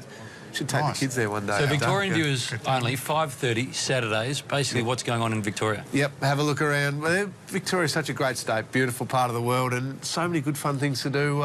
Very close to the city, or only an hour or 2's drive as well. That's Saturday. Wimbledon starts Monday. Leighton Hewitt, he's at SW19 for the 17th and final time. Some sort of a championships, and Toddy Woodbridge, he's had a look at the draw, which was done today, and the man they called Teddy's had a look at the Aussie draw. Final preparations are underway here at Wimbledon for an exciting Wimbledon Championship. We've got 16 Aussies in action in the singles, with 11 highlighted on day 1. Leighton Hewitt, he will play his last Wimbledon campaign. We'll also have Nick Kyrgios, Thanasi Kokkinakis, Bernard Tomic will all hit the court in our coverage. On the women's side of things, Sam Stosur has one of the better draws she's had here at the championships over the last few years. She'll look to go deep. Also, Daria Gavrilova will hit the court. On the seeded side of things, the defending champion, Novak Djokovic, he will open the centre court with a tough match against Philipp Kohlschreiber of Germany. And then Serena Williams will be aiming to get 4 slams in a row. She'll start her campaign on Monday also. It all kicks off live and free with Hewitt and Kyrgios at 8:30 Eastern. You can see it on 7, 7-2 and your 7 Tennis app. Thanks very much, Todd. Could you play tennis, Duck? I heard you had a reasonable serve. Not a very good second one, Emma. You'd have a thunderbolt first serve. It's hit or miss. And Matty Egan was a gun. He was a gun, yeah. He was a tennis player before he got turned to footy and came to Geelong. Yeah, he was a real gun. Todd Viney was brilliant, and there was that rumour going around that he'd beaten Boris Becker as a junior, and it got sort of became... 3 legs, yep. It wasn't true, but he let it roll for 15 years. Anyway, that was just sort of by the by. Wimbledon starts Monday. John Longmire on the other side. Tigers too good for the Swans tonight. If you haven't seen the Telstra Friday Night Countdown, here's what you've missed. Should umpires be given fines, warning, weeks off? Umpires shouldn't be fined. No, okay. Ray Chamberlain, happy for him to be fined. It'd be fair to say that I don't think this party would stop at dinner. I think we'd probably kick on a little bit somewhere afterwards, wouldn't we? Boutique, followed by the South Melbourne Ballet Company, I reckon. You duck there. The Telstra Friday Night Countdown, 7 p.m. Eastern, every Friday night on 7 Mate. I did get a lot of people saying it would have been a good dinner party. You and Mike Tyson just heading out for a while. Let's go to Ben Damon for the odds for the last 4 games this weekend. Yeah, thanks, gents. Let's have a look at the 3 matches coming up tomorrow, and Hawthorn are the red-hot favourites to get their payback against the Bombers, who beat them last time. They're paying just $1.07 to win the match and are outright favourites to make it 3 flags in a row at $3.25. The Crows have lost 3 of their last 4, but are expected to bounce back at the Gabba. They're $1.28, and Taylor Walker is paying $3 to kick the most goals in this match. Tomorrow night at Etihad Stadium, the Saints host the Western Bulldogs. There's been good support for the Dogs, and they've been backed into 145. The Saints are 275. Jack Stephen has racked up hauls of 37 and 38 in recent weeks and is paying $3.50 to collect 35 or more touches tomorrow. For every match this round, back a team to win with CrownBet. If they lead at any stage by 12 points or more and then lose, we'll refund your bet as a bonus bet up to $100. For details and for all your AFL markets, head to crownbet.com.au or download the app today. Thanks very much, Ben. Remember, gamble responsibly, crownbet.com.au. John Longmire, please, at half-time, not so now. John, how do you account for what happened in the second half there? Our work rate dropped and they lifted. And if you look at all the stats, we had 22 less ground balls in the second half. We had 31 less uncontested possessions. We had 3 players, 10 plus possessions in the second half compared to 10 players in the first half. They lifted their intensity and work rate, and we dropped it away. Contested footy too, John, was another area that they... Yeah, that's contested win, ground so- balls. So ground balls, contested boards, contested marks. Yeah. Do you say anything to the players after the game, or do you wait another couple of days before bringing anything in particular up? Or? No, we always talk to them after the game, but it's often you talk to them after the game, but you actually get more out of it on a review basis than straight after a game. You very rarely sit there after a game and come up with too many solutions. The reality is we've got a 6-day turnaround, and we come back in here Sunday morning and have to get things going pretty quick before next Thursday night. John, do you think the reports distracted Kurt and Buddy? No. You don't? Okay. Just on those, you have to wait till Monday for the match review panel. The game's on Thursday and it's now Friday. Does that make it difficult to prepare? I know in the NRL you can get a match review panel decision earlier. Would that be helpful to know, given that you got a short break? Oh, look, I haven't thought about it too much. We'll deal with it. It's in front of us. It's a fact, so we'll deal with it. So, I don't see it as a huge issue. That being the huge issue. Buddy only got the 1 possession after half time. Was that to do? Obviously, you weren't winning with as much possession, but the way the ball was going into it. Oh, we actually didn't win much of the ball ourselves. So. We just didn't win the ball. We had an extraordinary drop-off between the first half and second half. Players that were playing really well, and then the second half didn't. So it was, we just didn't get our hands on the ball, and the opposition did, and we didn't stop them. So that's what happened. Do you have any theories as to just the drop-off in concentration? Oh, it happened. They kicked 4 goals at the start of the third, and we kicked the next 2, but then they kicked the next couple after that, and.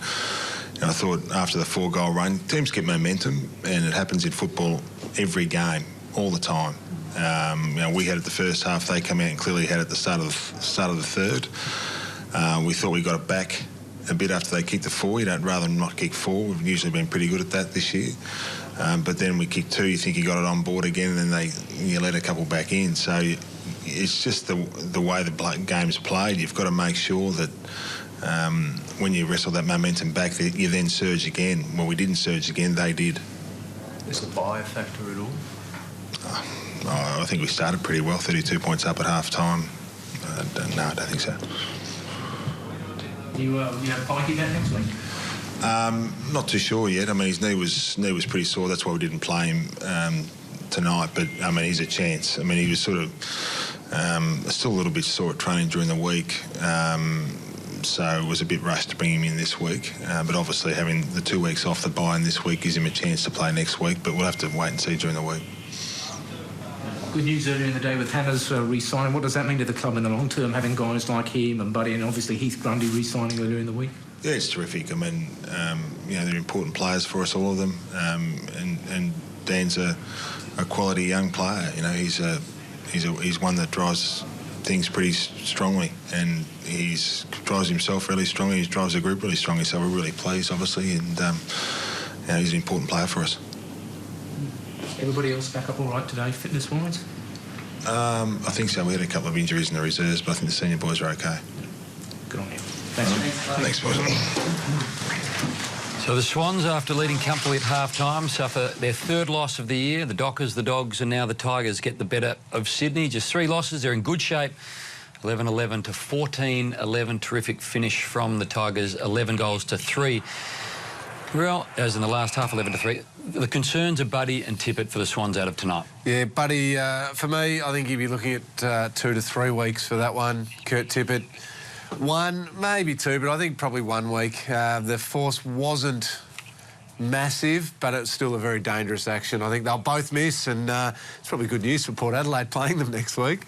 Now, Troy Freer, who is our producer upstairs, caught up with Dan Richardson on the way out, and he said the Richmond Tigers won't take the matter any further with the infringement at, where was it? Shane Edwards, yeah, third quarter. So they're saying perhaps an AFL, perhaps not, but they win, so they move on. Well, from what Jude Bolton told us on the boundary, he came back, what was it, a minute 20 before the 20-minute allotted time for the concussion sub. Fairly big moment, taking a shot off goal for Ty Vickery to then give a free kick in the middle, plus a 50. Nick Smith, fortunately for the Tigers, didn't go back and nail the goal, but it could have been a huge swing. It's a massive penalty for that. Yeah. They've got to do something about that. Yeah. I mean, you imagine losing a game because of, you know, something as small as that. Just to back up what you said, Lingy, I think they'll both be on a holiday. How long? Well, who knows? Tigers are going home. We probably should too. There's absolutely no one left behind us. Enjoyed your company. Well played, Lingy. WA Footy Fix, crossing to Matty Pavlich's testimonial in his 16th year. Hope you enjoyed Friday night footy. Enjoy the rest of your weekend. Bye for now.